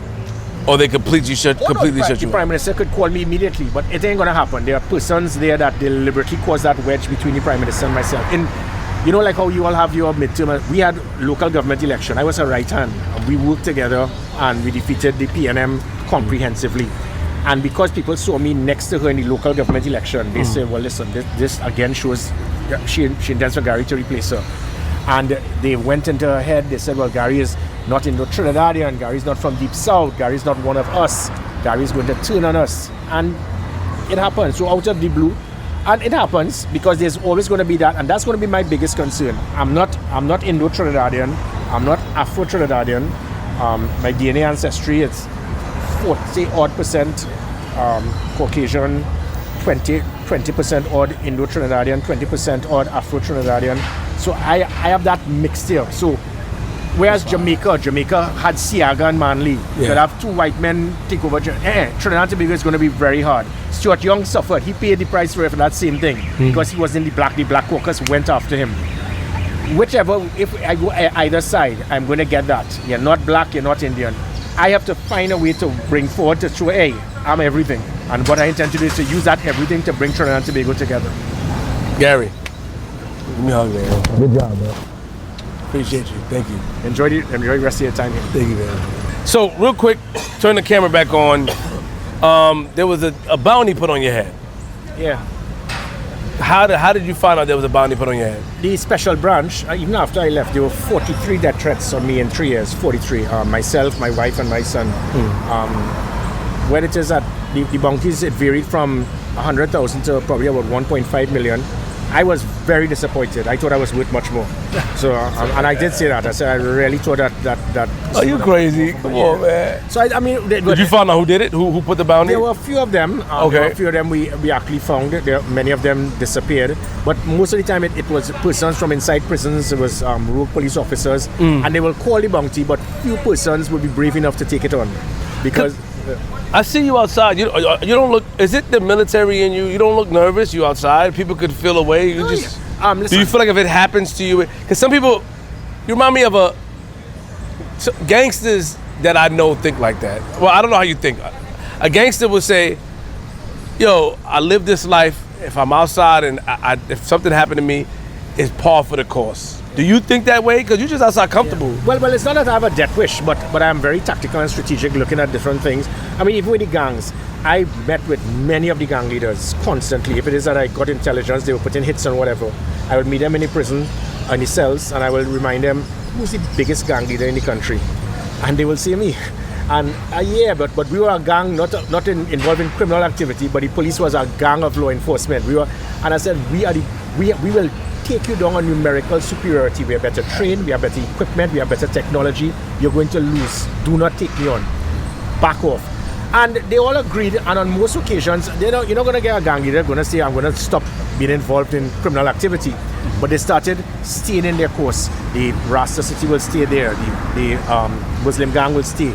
Stay in your lane, stay in your zone. If it is I find you involved in selling drugs or whatever, we'll arrest you. With that last year I had in August 2020 to 2021, it was the lowest number of murders in Trinidad and Tobago in 17 years. I heard. Kidnappings went to an end. Home invasion was the lowest number of road deaths. Public trust and confidence was the highest in the police. So we got things, but what I did, I affected big business, I affected the criminal enterprise, and I was getting close to what you call the big fish, persons involved in the white collar crime. Not the little guys on the street who selling drugs and so forth. They were just being used by the others. Senior police officers, senior politicians, senior businessmen. I was getting too close, and with that, they had to take me out, or take me down, I should say. They can't take me out. Can't take you out. My man Gary. Appreciate you, man. It's Queenzflip in Trinidad. Who am I here with?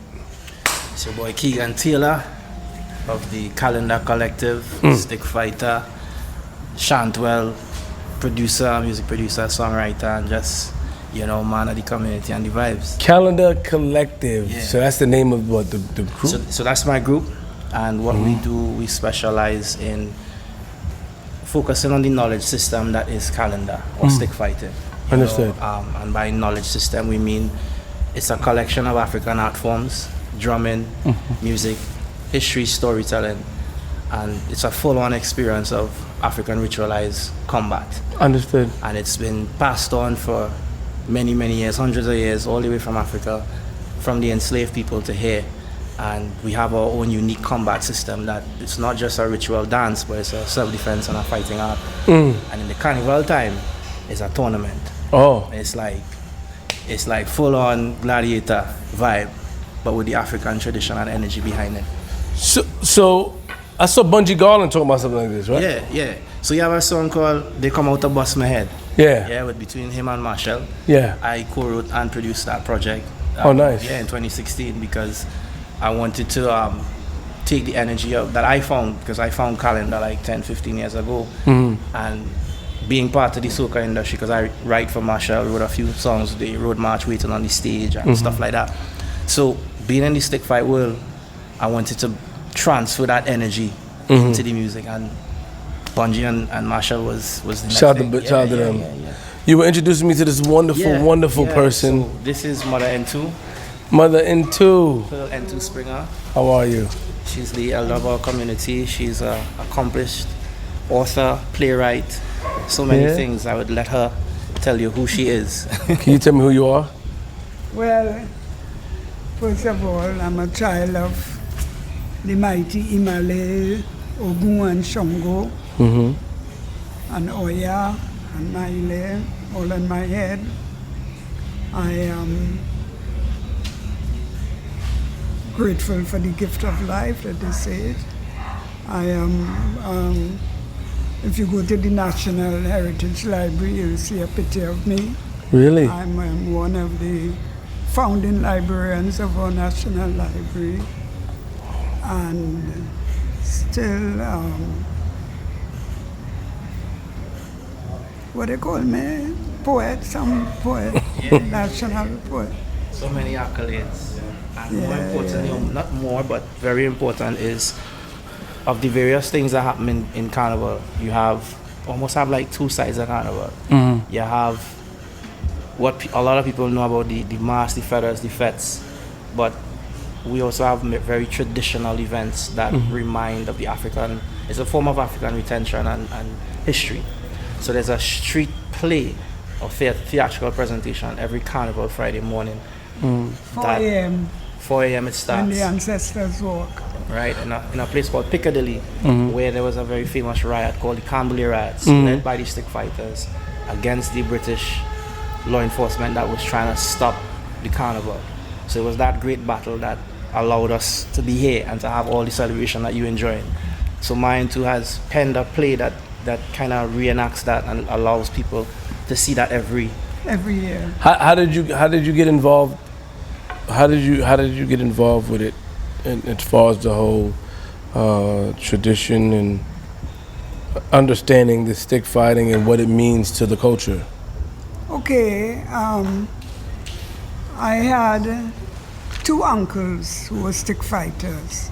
One Indigo Martin, and I remember I had an aunt who was a dressmaker who used to complain about having to sew on all the little ribbons and that was on my mother's side, Indigo Martin, and then I was born in Santa Cruz, and I had an uncle on my father's side who used to play stick fight in a place in the village until it was shut down. And my father and his brothers used to play. We have First People's blood. And What does that mean? from the indigenous people. So they are the first people, we call them. Got it. Understood. Yeah, so my people have Warrior blood, which were some of the baddest warriors. And every year they would go in the bush and hunt, and the skins of the deer and the other animals they put to dry in our yard. And on carnival time, they would make their costumes. Off of the it. Headpiece. The headpiece was the pirogue that they came in. And the skin of the animal was the skirt, and they would have some of the words of the indigenous language, which I don't remember so well. And they would go in the traditional way of First People's walking, in that zigzag way in and out, from Santa Cruz way down to Sawa, 5-mile journey. Really? And so I have a lot of memories of traditional masquerade. And I'm telling them about, I don't think I ever told you that. My cousin, the big lawyer, Teddy Guerra, his father used to play stick fight in Diego Martin. And I had an uncle from Santa Cruz who used to do it there too. And I was just telling him about the traditional warrior masquerade that my father and his brothers used to play. So I So I'm rooted in that. Plus, my paternal grandfather was a Garifuna man from St. Vincent who came here. So I'm well rooted. Got you. I'm well rooted. So do you just pass down the knowledge? Yes, but what happened was that I was asked to be part of the Regional Carnival Committee of NCC. Okay. And at that time, somebody called John Cupid did something called Cambule reenactment. And what it was really was the police on horseback and so come in, they encounter with the people and the people triumphing. And I said, because I am from where I come from, I said, but this is incomplete. This does not talk about the motivation of the people who waged the battle, the spirituality. It doesn't celebrate the stick fighters. So I wrote. It's truly one of the, like, you haven't experienced it, but when you experience that, bro, that is like, we're talking about 4 a.m. in the morning, 4 a.m. in the morning. hundreds of people outside, and we look at the reenactment of this play, which centers around stick fight, and teaches us that literally everything, bro, that you come down on a plane to enjoy, start with a stick in your hand. That's right. You know what I mean? So, and it is in that story. Is it only for the Afro-Caribbean? Or anyone could become join stick fighting? What is your thought on that? The Indians have their own form of stick fight, gatka. Got it. I have known Indians to be part of stick fight. Indian John, he's the one who I fall out. I see a man get busted and I roll out on the ground, an Indian stick fighter, So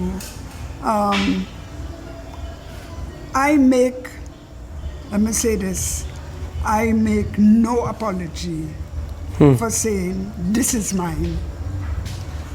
We share it with the world, yes, but it's mine, and I'm not apologizing for it. Do you feel like I'm not apologizing for claiming it. Do you feel like a lot of things from our culture has been, or your culture has been taken, abused and misused? Do you have that thought? Very much so, very much so. But, first we have to start with us. True. Knowing our history. Understood. And claiming it.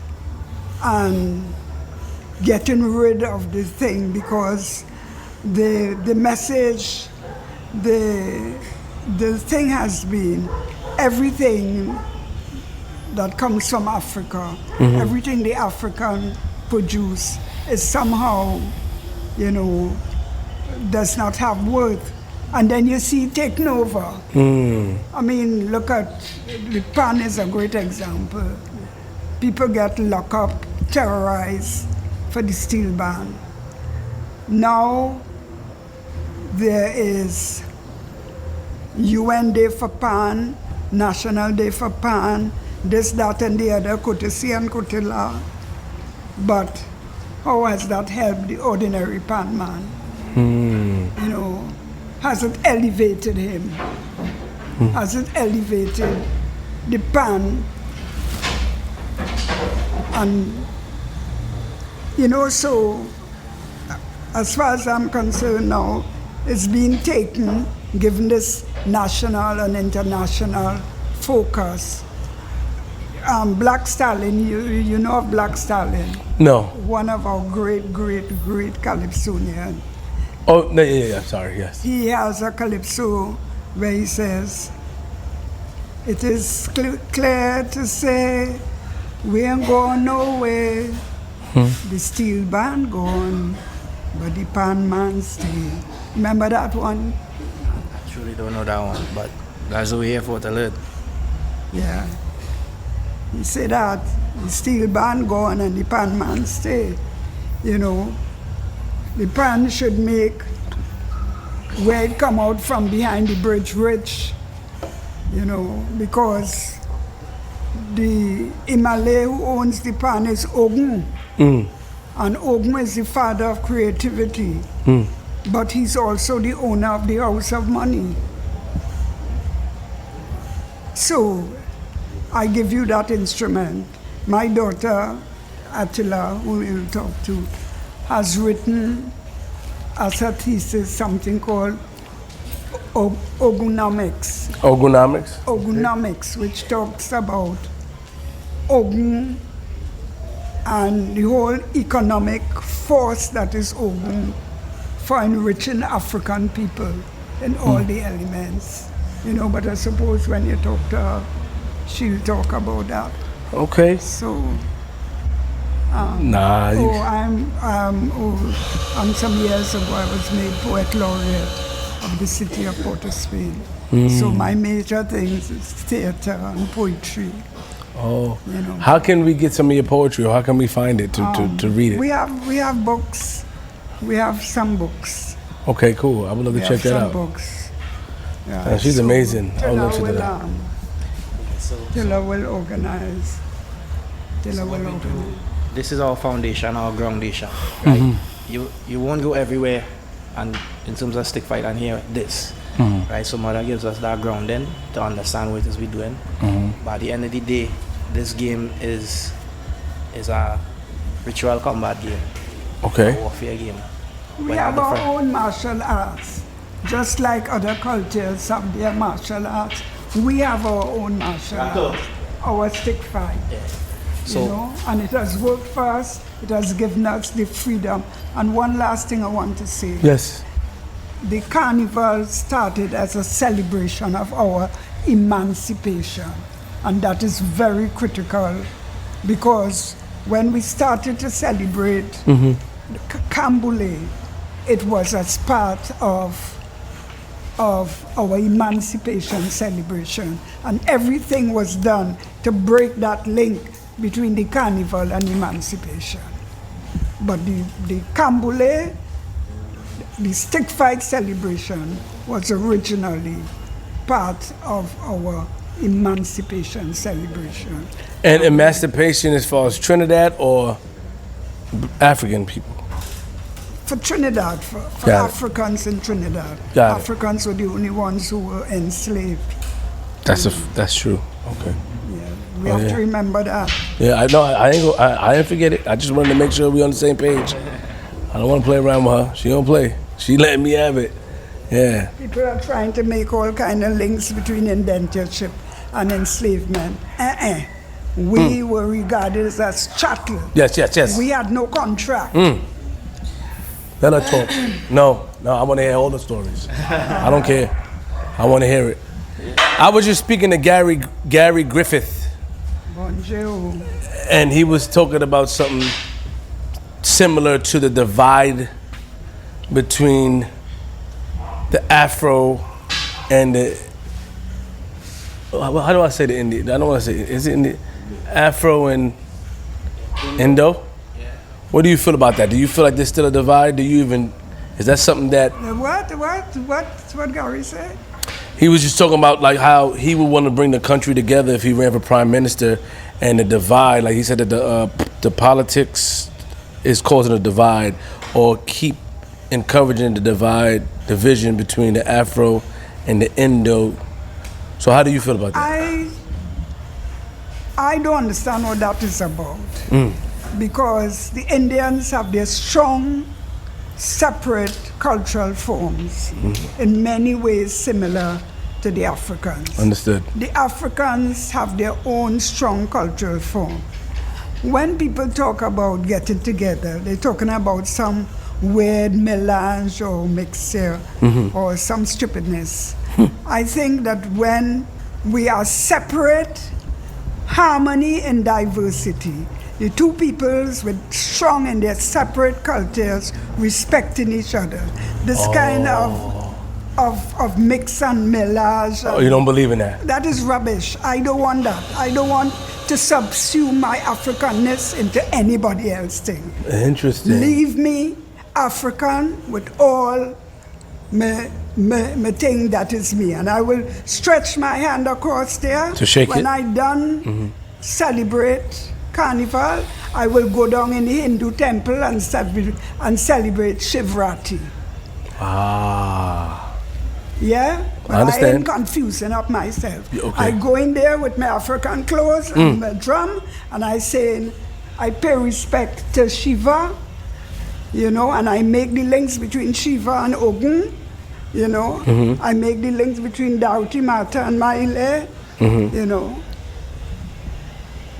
No, I love it. You need to, and there's a lot of ignorance. Why in the schools can't you have a bhajan as well as a chant? You're overwhelmed with this Christian thing that has been the source of the continuing enslavement of the mind of African people. But plenty to talk.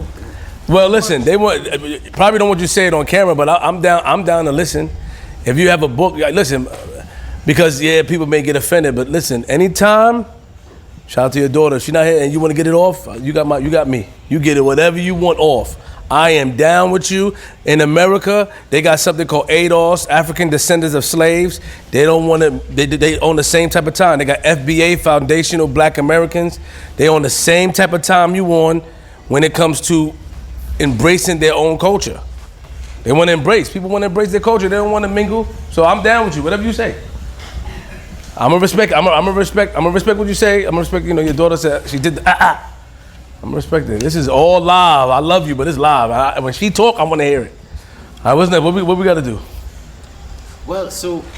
She went in though. I like that. No, give me her books, please. But the truth is this, yeah. It's important to have these types of discussion because the stick is a form of our African resistance. Of course. So the words that she's saying is plugged into every shot that a man hit. And sometimes we don't really know, a lot of people don't know what you just heard. They don't know that when we go out there to fight, even in competition, that we promoting the spirit of rebellion in the community. You know what I'm saying? So like the stick fighter, in essence, is the protector of the community. And he can't forget that. To know that you're the protector and to follow through on that, you have to understand the foundation where we come from. I understand. You know what I'm saying? I understand. So the language of resistance. Real quick, do you feel like the way of thinking has changed, right? Because like now, with evolution, everybody thinks differently. Do you feel like with like cancel culture or people that are sensitive that they may not understand or get offended by the way she thinks, do you think that could offend some people? Of course. There are people who would like to touch on issues of culture and carnival in a very light way. You know what I'm saying? And you see that in the application of carnival sometimes. So, the pretty mass is separate from the juve conceptually. Certain people go down the road for the juve and certain people come out for the pretty mass. So you see that ideological division. I noticed that. You get what I'm trying to say? I noticed that. That makes sense. Yeah. I did notice that. And it connects back to the economics of the situation. It connects Really? back to... It's one story coming up the road. You know what I mean? Like you see in the manifestation of how the carnival was born, which was the aristocracy or the enslavers having a way of doing things and us mimicking that, but still trying to find a way to say who we are. And that has continued to come up the line, but just different ways. So as we go along, things like what mother's saying have to be said, so that some of us remember and put it out in the activities that we do or the songs that we make. Because if we don't do that, we're gonna end up in a situation where we don't own it anymore, we don't know what we're doing, and it's just feathers and beads all the way down. So what are you guys gonna show me today? Well, we're here to do Kalinda, stick fight. Okay. Right? And right there? No, we're doing it here. Right here? Yeah, we're doing it here. Okay. But what I want to start with is the elements of Kalinda. Okay. So Kalinda is stick fighting, essentially. That's the word, what it means, Kalinda, which is the way of the drum. And you gotta see, you pick up your stick. No. No, I don't know. I don't know about this. Nah, that's between y'all, bro. I mean. Hold on, wait. Let me see how y'all do it first. Don't try to just throw me in that. Nah, I ain't gonna train. But what Are you crazy? I gotta stick fight you. What I will do It's teaching me? is start you off with the drums. Oh. So the drums, Sorry. you can keep the stick in your hand. I Oh. can hold the vibes. I can keep the vibes. I love her. I don't care. So let me introduce you to some people here now. Yeah. So this is Tesfaye. Tesfaye? Young drummer. Oh, man. You Tess, know what up, I mean? baby? He outside in the US too, doing his thing. Okay, Tess. Right? We have Danny. Hi, Danny. How are you? Nice to meet you. Hello. Female drummers in Trinidad. She bad either way, but you know what I mean? I say that. And then we have King himself. What's up, man? What's up, Master baby? drummer Ratu, drummer, Ratu, as well yeah. as champion stick fighter. Oh, yeah? Yeah. Now, when we say champion, what does that mean? So, you have two. 'Cause I don't want you to over-exaggerate. No. You have two lineages right now. So, he is 40 years plus Yeah? in the game, and I am just under 20. So, you have two different dimensions in the game. So, Generations. yeah. So Got I it. played in the finals last week, and I came in third, right? Oh, you said that. Yeah, but a lot of this stuff before I went in the ring is this man had to show me some stuff to deal with the real, you know what I mean? So we have gunners in the thing, Yeah. different levels, you know what I mean? So I teach because I learned from a lot of masters from where you're originally from, down Maruga, man like King Kali, Stokely, Congo Barra, King David. These are names that everybody knows in stick fight. And when Nice. I had to leave my community, which was Point Fortin, and go into St. Mary's, into Maruga, into the heart of the belly, right? Sorry, Jay. To learn from these guys. But the stick fight itself is generational and kind of geographic. So the stuff I learned in Maruga is a particular style. But he from an area called Talparo, and they have a different style there. What made you come in third place? What did they judge it based off of? So, you love controversy, right? Not really. Not really. I love her. Yeah, Mother, nice, yeah. So, I love you. So, essentially... Don't let them stop you. Don't let nobody stop you. I'm down with you. I'll come back here and talk to you. I don't care. When your daughter leaves, we're going to talk. I'm going to record you. Yeah, but what made me come into it? So I went into a competition called King of the Rock. Okay. Which is like the solo, like man versus man. The original, the competition is like competition, team versus team. But like I went into the individual category. Okay. Which went for the, we're called the King of the Rock. Okay. Right, so I fought 2 matches. Okay. And I won 1 and I lost 1. So you lost the other one fairly. Well, personally, I have some disagreements with how I lost because I wasn't cut. And you had to cut a man to win. I wasn't cut. So what did they make you lose on? So I hit. That's interesting. So the champion is Selwyn, and I give full respect to Selwyn John. That is my brother. He deserves to be a champion because he is a champion. But I say what I'm saying. When we fight and we tie up, he was bleeding under his rag. And they say that was a cut from the previous fight. But I didn't get cut on my face. But I did get a strike near my face. Okay. So like to win stick fight, you gotta draw blood. And the blood drawing is on the face or the head. You understand me? So it's mano a mano. I fighting you, and the aim of the game is to cut. Alright, okay. But the tip of the stick, you see how sharp it is? Yeah. So it's not about bludgeoning a man. Like it's a skillful game. It's to just score the cut. We use the dance. We use the technique, breaks, so just the breaks or to block. Right, so you're blocking right there. Hold it up over your head. So that your head. Right, so I might want to come for your ribs. Nice, you already have it. So if I'm coming for your ribs, what you gonna do? Boom. That is it. Got it. So when a fighter understands this, it becomes really second nature. Okay. So because that becomes second nature, I have to do tricks to kind of catch it. Oh, snap. Like stuff you ain't gonna see. So that's the game. So then how did you if he was bleeding, how did you lose? So you have judges. You have people in the ring who make calls and make plays. Okay. So if it's not clear, the judge's decision is. Well, what did they base it off of? Was he more? So what happened was? Like was he more like this? So this is what the controversy for me is. Okay. And as I say, I get sell when he win. Now you did say that. You know did what say I mean? that. Yeah, I respect that. But at the same time, I get cut in my mouth. So when I open my mouth, they see blood in the mouth, and they call him as the winner because of that. And I was like, But his head bleeding though. It's like, nah, they're from my last cut.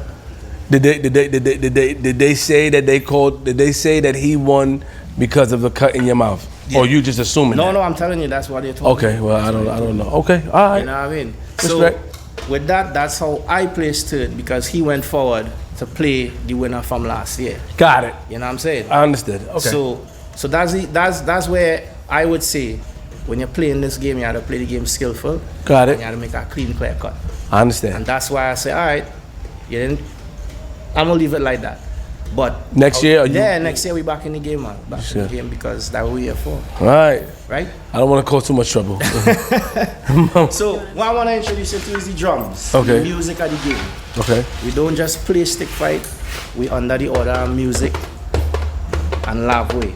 So we have songs that power the experience of stick fight. So I'll get a rhythm. I'll get a song. This one is called Captain Baker.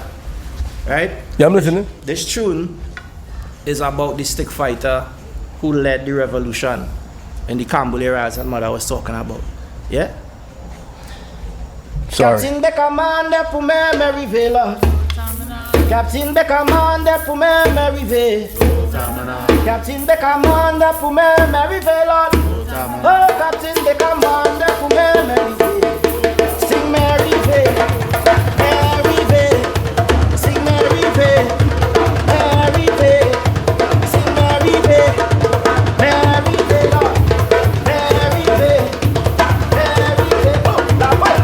Captain the commander for me, Mary Bay. Shoot a man, Captain the commander for me, Mary Bay. Shoot a man, Captain the commander for me, Mary Bay. Shoot a man, Captain the commander for me, Mary Bay. Shoot a man, Mary Bay, Mary Bay. Shoot a man, Mary Bay. shoot a man, Mary Bay. shoot a man, Mary Bay. shoot a man, Mary Bay. shoot a man, Mary Bay. shoot a man, Mary Bay. shoot a man. So when the stick fight, Ooh. you know what I mean? You feel that? I felt that. Felt that in my You spirit. feel that? Felt that in my spirit. The love way is essentially the vocal power that drives the entire experience. The man who's singing the love way is called the chantwell. So you see the fight's gonna happen here. You have the drummers and you have your chantwell. The chantwell leads the drummers. The chantwell is the drummers. No, the person who sings Swings is chant. and the drums accompany him. Okay. So he changes the song. Got so it. if Queenzflip out there, you know what I mean? And we look at Queenzflip and this is your song. We say, Queenzflip don't afraid no stick man. A stick man is called a boy man. Call him a boy man. So you have a song called No boy man no afraid. No boy man no afraid. No boy man. No boy man afraid. No stick man. No boy man afraid. No demon. No boy man no afraid. No boy man no afraid. No boy man afraid. No stick man. No boy man no afraid. No demon. No boy man afraid. No boy man afraid, no stick man. No boy man afraid, no demon. No boy man afraid. No boy man afraid. No boy man afraid, no stick man. No boy man afraid, no demon. Keep going. No boy man afraid. No boy man afraid. No boy man. No boy man afraid, no stick man. No boy man afraid, no demon. No boy man afraid. No boy man afraid. No boy man. No boy man afraid, no stick man. No boy man afraid, no demon. No boy man afraid. No boy man afraid. No boy man. No boy man afraid, no stick man. No boy man afraid, no intro. Hey, hey, hey, hey, hey, hey, hey, hey, hey, hey.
twice. So, He's is a that jumbie. jumbie following me? You know, is that jumbie? Yes. So the jumbie is the spirit, right? The jumbie following me. So the woman going into the guy, we don't know why. Could dead, could lose the eye. Mother tell the man lose the eye. But he's still going. But the energy pushing him, the jumbie pushing him. Yeah. And that's why we sing that song. He's a jumbie following me. And it's a me giddy giddy. He's a jumbie following me. He's a jumbie following me. In the Muru jumbie following me. Jumbie following me. Oh, he's a jumbie following me. The guy a jumbie following me. He's a jumbie following me. Ah, he's a jumbie following me. In the Muru jumbie following me. He's a jumbie following me. Oh, he's a jumbie following me.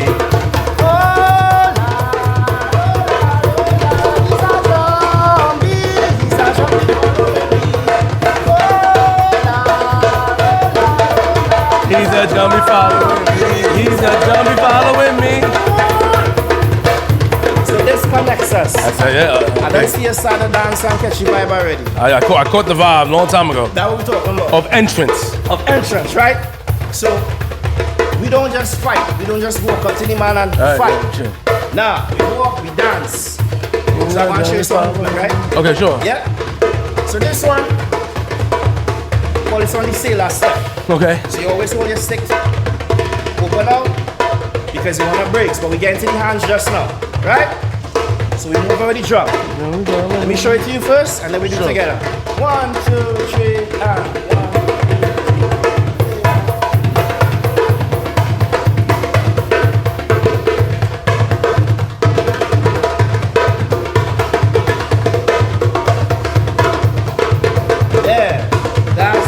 Okay. Yeah?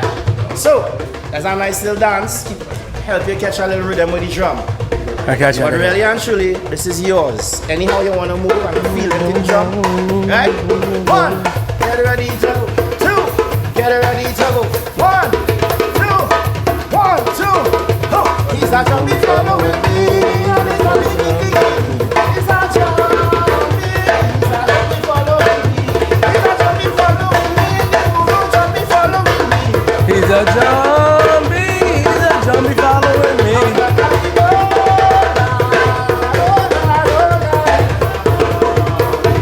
Hey! Oh, hey, you hating on me, J.R. Nice. Come on, Jim. Good. Next thing you learn to do is to protect your head. All right. I got you. All right? I have you. Trust me, right? So my intent is to hit the head. Okay. Your intent is the breaks. Okay. So I had to find different ways to come in and strike. No, I'm doing one, just one, right? I'm doing the head only, right? So I wouldn't change it on you. Okay. Good. So I can do all this. Change. Yeah? Okay, I see. Let's play with that. Give me drum. That jumbie following me. Hey! Come on.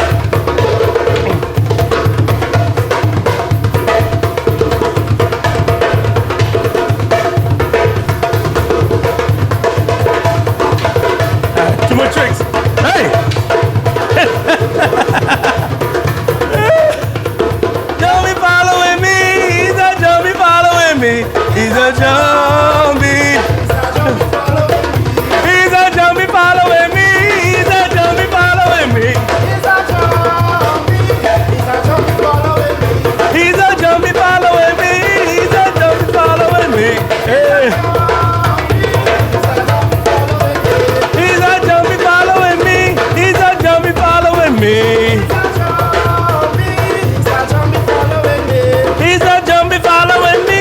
He's a jumbie following me. So you get to hit now. So the strike, so just strike.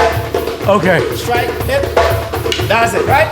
But when you hit, you catch back. Okay. Right? So when you hit, catch back, defend. Nice. Yeah. Hey. Hey. All right. Oh shit! He's a zombie. He's a zombie following me. He's a zombie following me. He's a zombie. He's a zombie following me. He's a zombie following me. He's a zombie following me. He's a zombie. He's a zombie following me. He's a zombie following me. He's a zombie following me. He's a zombie. He's a zombie following me. He's a zombie following me. He's a zombie following me. He's a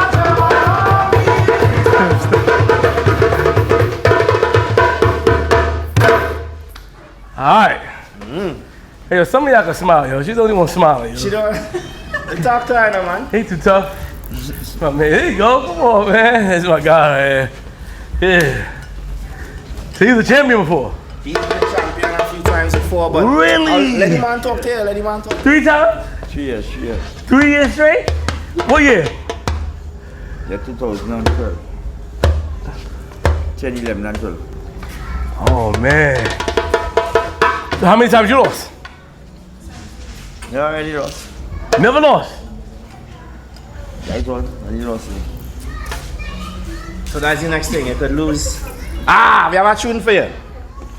I'm gonna sing this song. Okay, hold on. I'm sorry. I'm gonna sing this song. And then I'm gonna explain what I'm going to do. Right? Okay, something happened to his hand.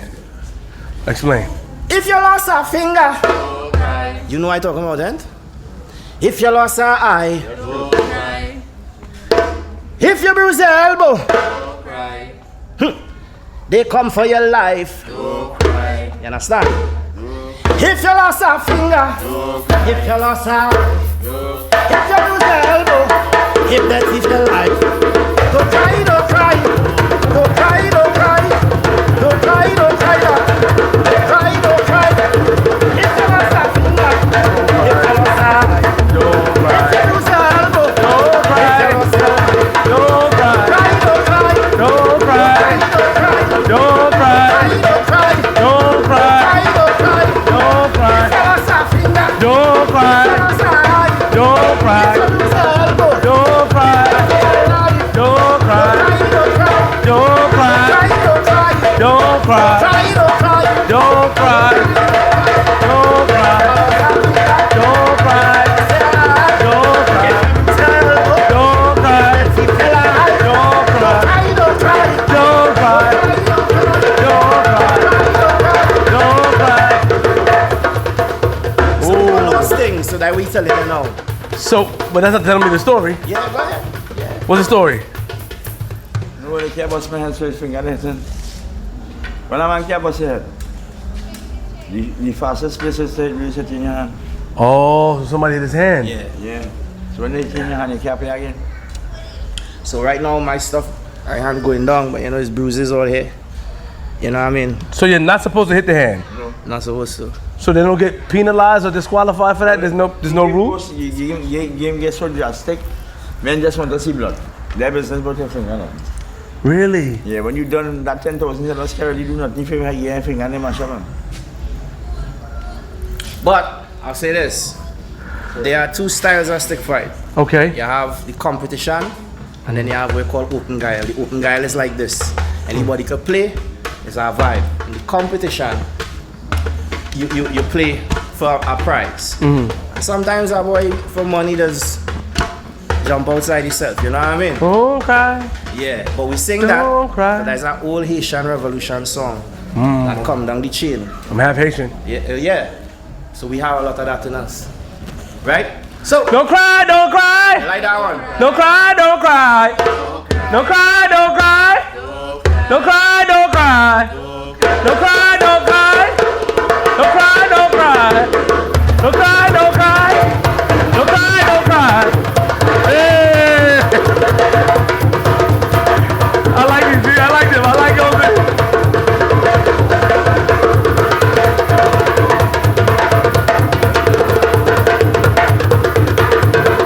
Don't cry. Don't cry.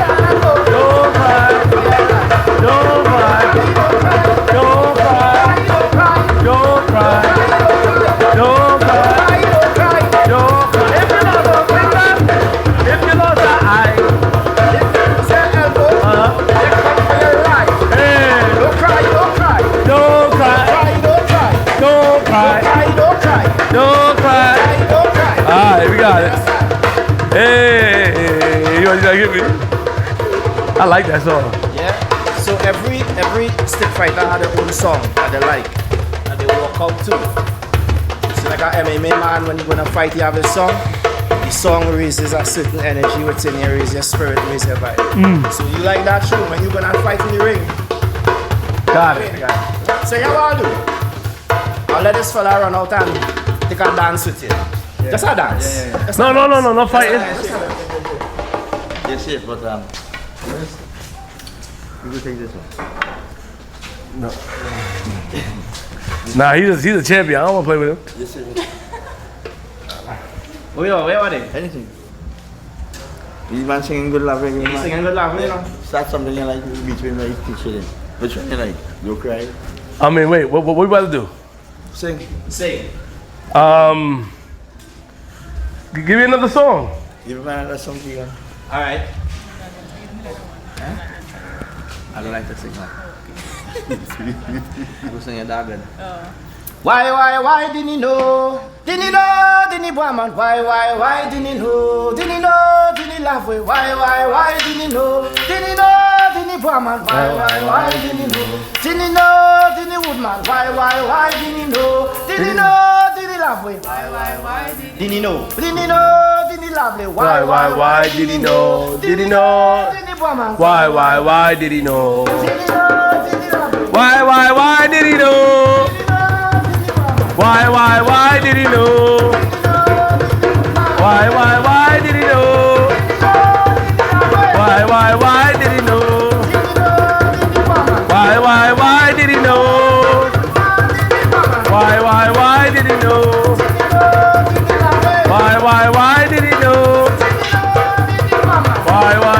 did he know? Why did he know? Why did he know? Why did he know? Why did he know? Why did he know? What the heck? Why did he know? What? Really? Keep on? Keep on? Oh, I see. Okay.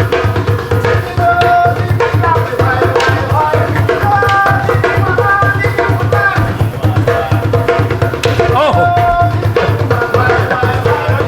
No, you champion.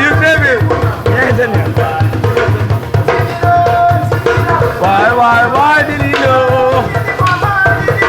Hey. Oh yeah?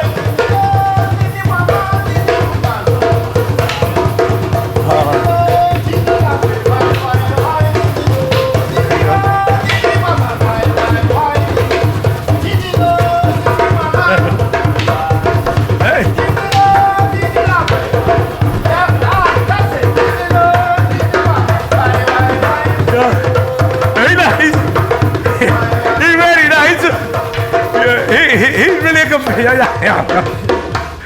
Yeah, he don't play. How that feel? Feels good. Yeah? So this is the first Feels time good. they playing it. When we play, we sit from here. Okay. Go up. Okay, so from the Give me a side. filter bust your head. Huh? Give me a filter bust your head. I just one long here. Bam. Oh, right here in the ribs. Yeah, in your ribs. And what happens here? No, like your ribs will not tell. Oh. You carry his hand like that. Ooh. Because you see this? You're making sure the switch inside it. Oh, right here. See like this one? Right here, but you Oh. don't get inside here. Like this. Oh, no. Right? Oh, I forgot to tell you that. So everything we're showing you right now is half speed. You know what I mean? So would I be able to see full speed? No. Of course. I'm good. Yeah. Who gonna do full speed? Who gonna do full speed? We will do full speed to show you that. Don't hurt each other, yo. No. Usually this size. Why? Like this size ready. This is size ready? Size and weight of our Of actors. this. Okay. When we fight, this is for practice. Oh. That's what we fighting with. That's made out of pui. Pui. That's a specific tree we have in Trinidad. Very beautiful flowers and Okay. nice and yellow and pink. But we use this tree because it's hard and it don't shatter easy. This So one hurts your ribs, bro. Oh, that bro. That. You play this too? Nah, not yet. Yeah, all right.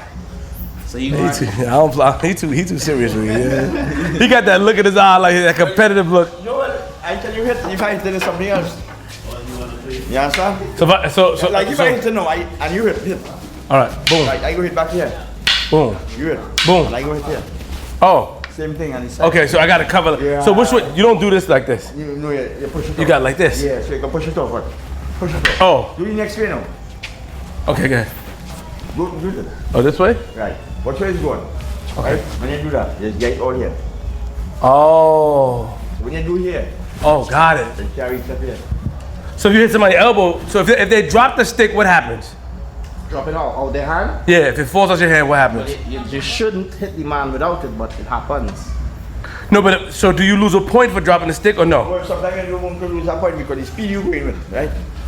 You hit me, bam. And as you hit me, I break, so I look at the fight one time. Your stick done going already. Ah. So- But you're not supposed to hit a man when the stick is not in his Right, so hand. like if your stick going and I wait all here, I'm not supposed to hit you. So like you hit and I push up your stick and your stick going, I can afford to hit you. So, in other So words, what- if the stick is out of your hand, he should not hit. So what? However, I'm sorry. In the melee of a battle, It's very fast. sometimes he might break and the stick might fall out his hand, but he already in the motion to go. So it kind of mixed back. But How can you avoid it by moving your body? yeah, well, that's what he dancing. is No, I mean, about. but you're blocking it. But like, say if he's swinging out, move back. Can I avoid it, or that's You not can, but that's not the another- card? Yes, you can. But another way is if I have the stick and it leave it. Okay. The stick falls out my hand and he come in. Yeah. I charge. Yeah. Oh, you could charge him. Yeah. So it's like you see in boxing, have a clinch. Yeah. Sometimes guys clinch. Oh, Right? So if you have the stick, you're about to hit, and I come in with the clinch. got it. Tight. Got it. Right? Got it. He's like, got it. Got it. No, you're kind of strong. So how do you lose points? You don't lose points, you gain points. I know, but you know, sometimes. Disqualification. Yeah. If they jam your hand twice, you lose. Oh, they're disqualified. Yeah. So judges are there watching. Yeah, we have judges. Oh, nice. Chuck here. Hey, Just chuck. Chuck, so it's a, took you in the face? yeah, that's People do that? Yeah, because they run in. When they run in. So you have to avoid That's that. disqualification? Yeah. Why would somebody do that? Why would they run and do this? Because you're hitting your here, right? They're hitting your here, and they're running in. And you see all this? Oh. So I if see. you want to avoid that now, you got to keep them from outside. So when they're running, come in, you stop them right there. Oh. You understand? So you So- can't run in. So the No goal, man run in. in order for us to win, we must strike till we bleed, but not like just we trying to cut. yeah, that's a certain way you want to cut. It's like a slash, Yeah. but some people hit hard. So you have different That types is not the of. bus here. Sometimes you hit a man in here and you hit the bus in. You hit hard. The bus here. What about concussions? It's up to you. Ah. Yeah, you have that. I never really hear so I can say. Do women stick fight? Yeah. Yeah, women stick fighters. Nothing, not the amount like. Can I we sit have there? men. Watch Yeah, it? sure. Pardon me.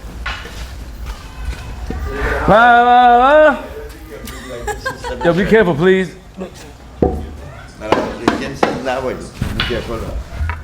Hey, so okay, so all right. When I play in sick, I don't. Okay, hold on. He was the champion 3 times. You wasn't the champion yet. Not yet. You think he still got it? Yes. I don't. You look like he still got. He got this way about him. Yeah, show something. No, don't show me, please. Just talk. Just talk. Don't show me. Just talk to me. I'll listen. He go tell you. He go tell you. So wait. So where was his fight held at? Where was it held at? My fighter now? Yeah, where was it held? I was Andy Wolf, This is San Fernando. San Fernando Wolf. Yeah, against Sandy Grandi and Arima. Oh. Umaru Grandi. All right, let's. National competition. National So you want to competition. learn? I see you sit down Yeah, you gonna teach me? Yeah. there. You need to learn? I don't know how to. Okay. Do I put this down? Can I put this down? All right, how do you do this? Very simple. Oh, you should try and do it now. Okay. 1, 2, 1, 2, 1, 2, 3. Trini. 1, 2, 3. You're keeping his hand flat. Huh? You're keeping his hand flat on it. So you're letting your hand bounce off the drum basically, but at the last one, stick it. It gives a different. Where? Yeah. Okay. Yeah. Yeah. Show me again. 1, 2, 3. Yeah.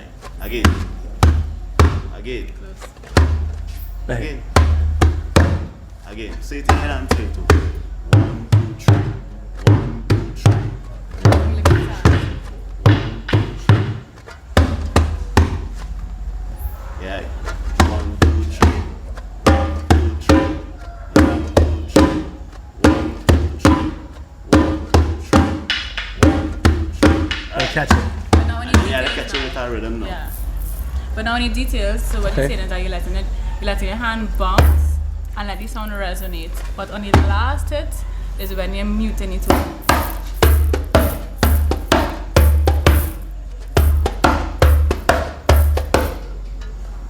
Do it again. That's the first one, second one, the third one, just rest it here. Yeah. Right. Sorry. Yes! Right. So That's it. this basically is this course. That's it. That's it! Yo. 1, 2, look. Okay. That's my man.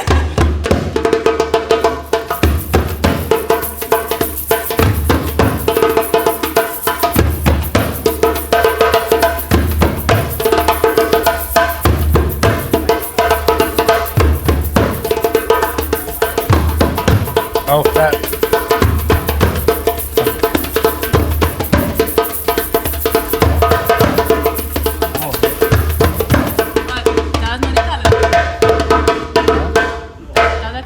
That's on the calendar. We run a But that's the calendar hands, but that's not the groove. Yeah. That's not the groove. Teach me it. So the groove is. Remember the dancing. It's like a horse gallop. Like a Where you have horse gallop? Yeah. Right, like that. Okay. That's it. 1, 2, 3. Yeah. Okay, do it again. 1, 2, 3. 1, 2, 3. 1, 2, 3. 1, 2, 3. Yes. Okay. Right. Okay, I'm not.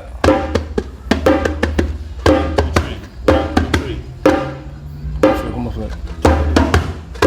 Why? Okay, why am I? Say it and play. Say it and play. 1, 2, 3. 1, 2, 3. Say and play. Yeah. Okay, keep going. Say it and play. 1, 2, 3. 1, 2, 3. 1, 2, 3. Yes. 1, 2, 3. 1, 2, 3. 1, 2, 3. 1, 2, 3. That's it. 1, 2, 3. 1, 2, 3. 1, 2, 3. 1, 2, 3. 1, 2, 3. Now, they should have horse galloping now. Nice.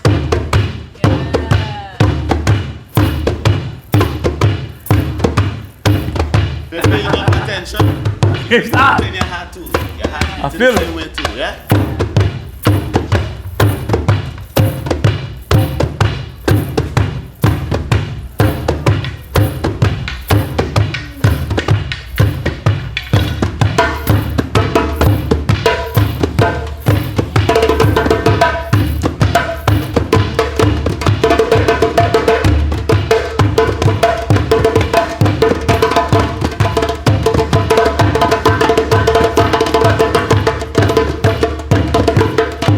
Oh man,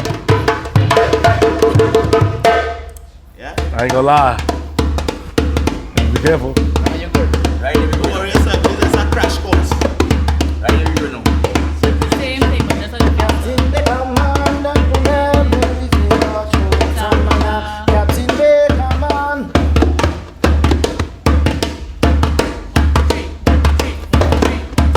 Same thing, that's fast. Wait. Right, here we go. Yeah. But he's doing something else. Doing the same thing. Same thing. So Yeah. one of the key things, right? Around the dial, we have 3 types of drums. We have the bass drum, and these are playing different, they're doing different things. Yeah. Come on, you're getting me too hype. Stop. But that is space you want. That's all it's on.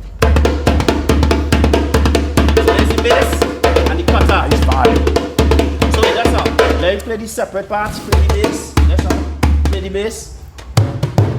Play it normal speed. Normal speed.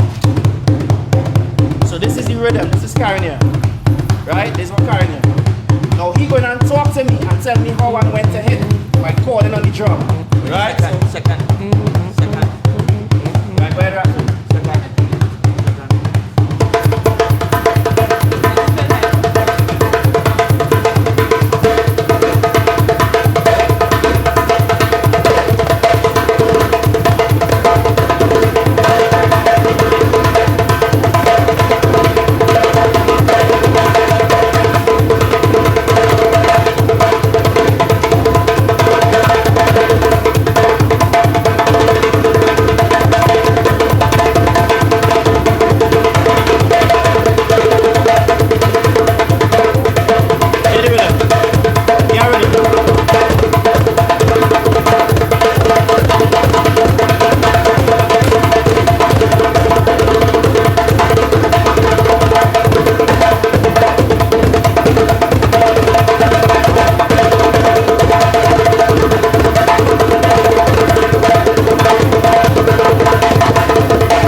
What's the morning?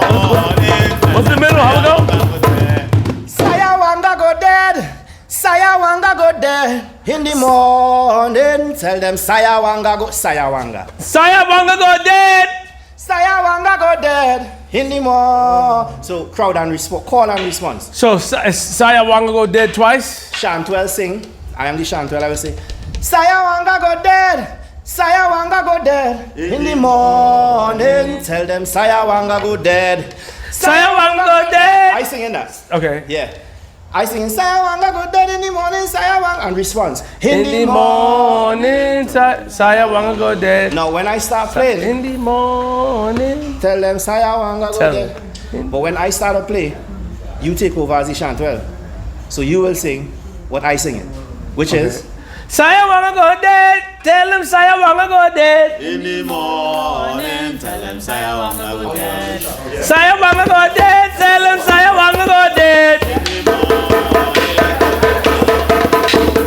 Sayawanga go dead. Tell them Sayawanga go dead. Sayawanga go dead. Tell them Sayawanga go dead. Sayawanga go dead. Tell them Sayawanga go dead. Sayawanga go dead. Tell them Sayawanga go dead. in the morning.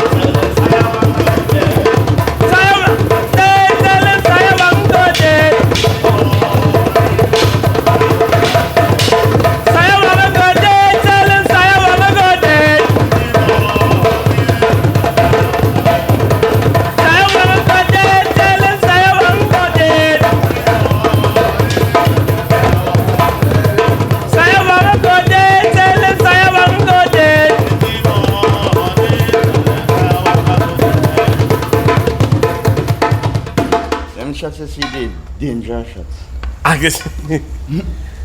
If you have breaks in time, Oh, Show him where it's going. Oh nobody touch where it's going.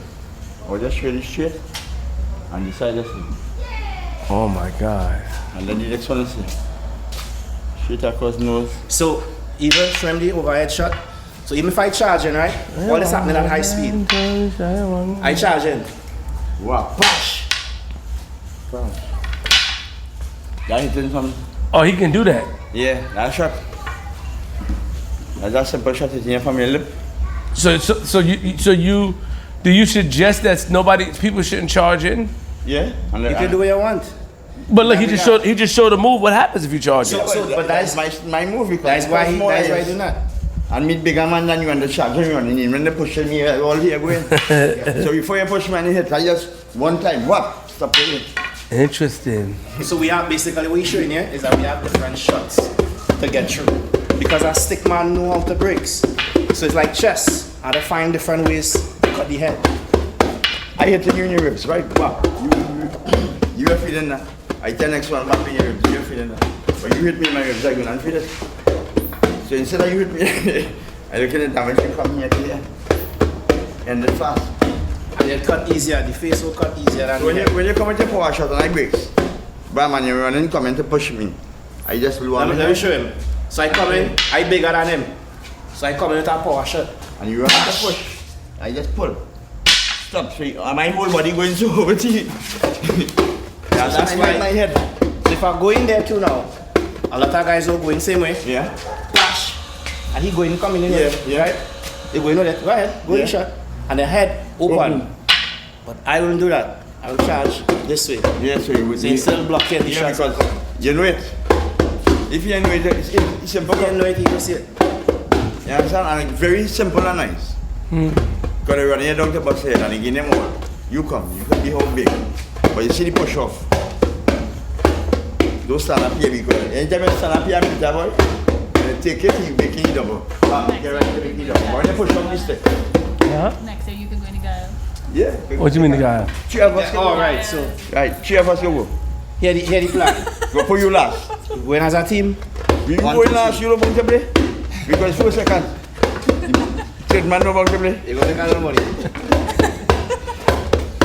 But just to get some final points I train him to be we know. to be the idea of the space that we fight in, it's called the Gael. The Gael is the ring, right? And the songs that we sing, the language is something called patois. A lot of the language is not always English, it's patois, English patois. So the resistance is in the language. So once you have these basics down, you understand the drum, you understand how to breaks, you understand how to hit, you get some Asian culture from Mama Day, like the vibes. Never gone. It's something like And then you pull the song. I say I want go dead, say I want go dead. In the morning, tell them say I want to go dead. Say I want go dead in the morning, say I want go dead. In the morning, tell them say I want to go dead. Say I want to go dead. Say I want to go dead. In the morning, tell them say I want to go dead. Say I want to go dead. Say I want to go dead. In the morning, tell them say I want to go dead. Say I want to go dead. Say I want to go dead. In the morning, tell them say I want to go dead. Is our timing? Is our timing? You come like a legend, you know. Where hardly meet men playing drum and playing stick. Really? Yeah. Don't just say that. There's very few men who playing drum and playing stick. And a drum and deadly stick, man. If you watching stick.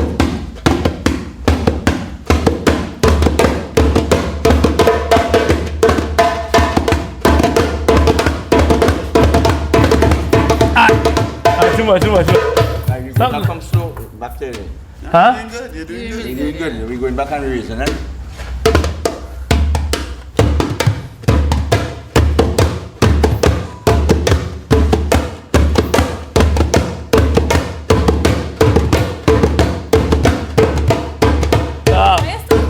Yeah, that's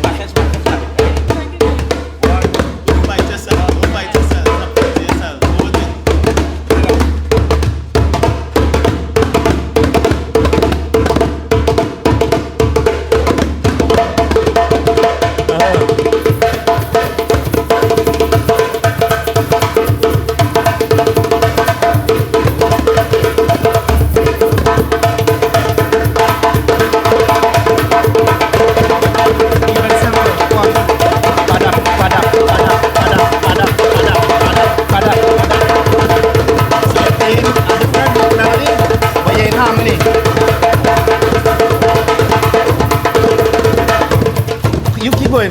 I want to hear yourself. You spot it. Put up. Accompany him to say. Right? And then Rato come in now.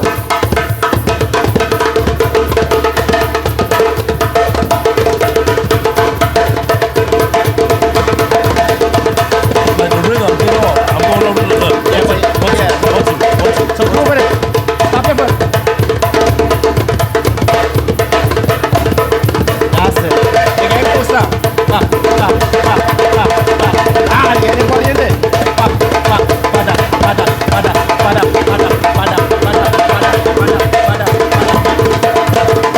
Yeah.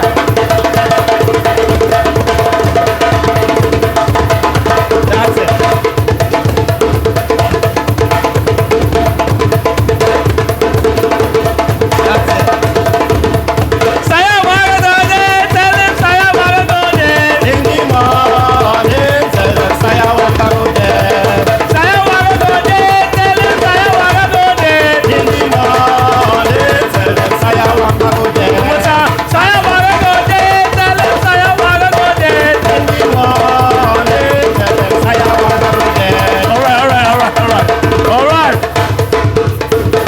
Queenzflip. That is it. Queenzflip. Oh man. Well, let me just give one little drumming session. Oh yeah, sure. That's my man right here. Sayo, I like that song. Sing it again, come one time. For real? Yeah, Oh, you mean the floor is yours? JL, come on, JL. A little more tempo now. Saya wanna go dead, tell him Saya wanna go dead. In the morning, tell them Saya wanna go dead. Saya wanna go dead, tell him Saya wanna go dead. In the morning, tell them Saya wanna go dead. Saya wanna go dead, tell him Saya wanna go dead. In the morning, tell them Saya wanna go dead. Saya wanna go dead, tell him Saya wanna go dead. Saya wanna go dead, tell him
Thank you.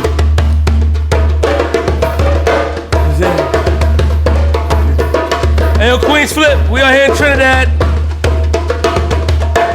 Oh, man. Is it Keegan or Keegan? Keegan. My man Keegan. I appreciate him for teaching me. Shout out to mother, what can I call her? Mama N2. Mama N2? Yeah. Shout out to Mama N2. She don't play. Saya wanna go dead, tell her Saya wanna go dead. All right. I'm sorry. Hey. Hey. Hey. Hey.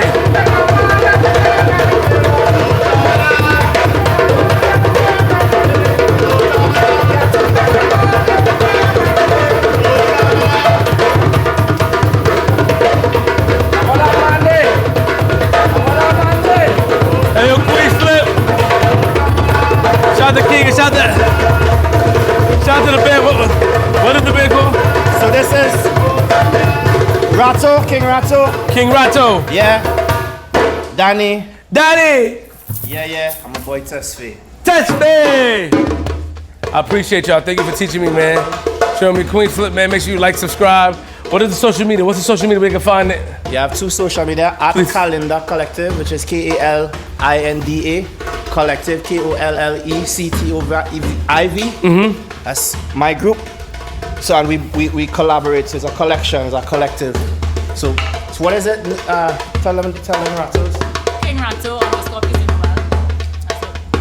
Yeah. Tesfaye, you know what I mean? Malik _21. That's me. And last one, Kambule 1881. Check it out. One vibe, one collective towards the movement of culture in Trinidad. You know what I mean? Yeah. Saya wanga go dead in the mood. Saya wanga go dead in the mood. Saya wanga go dead in the mood.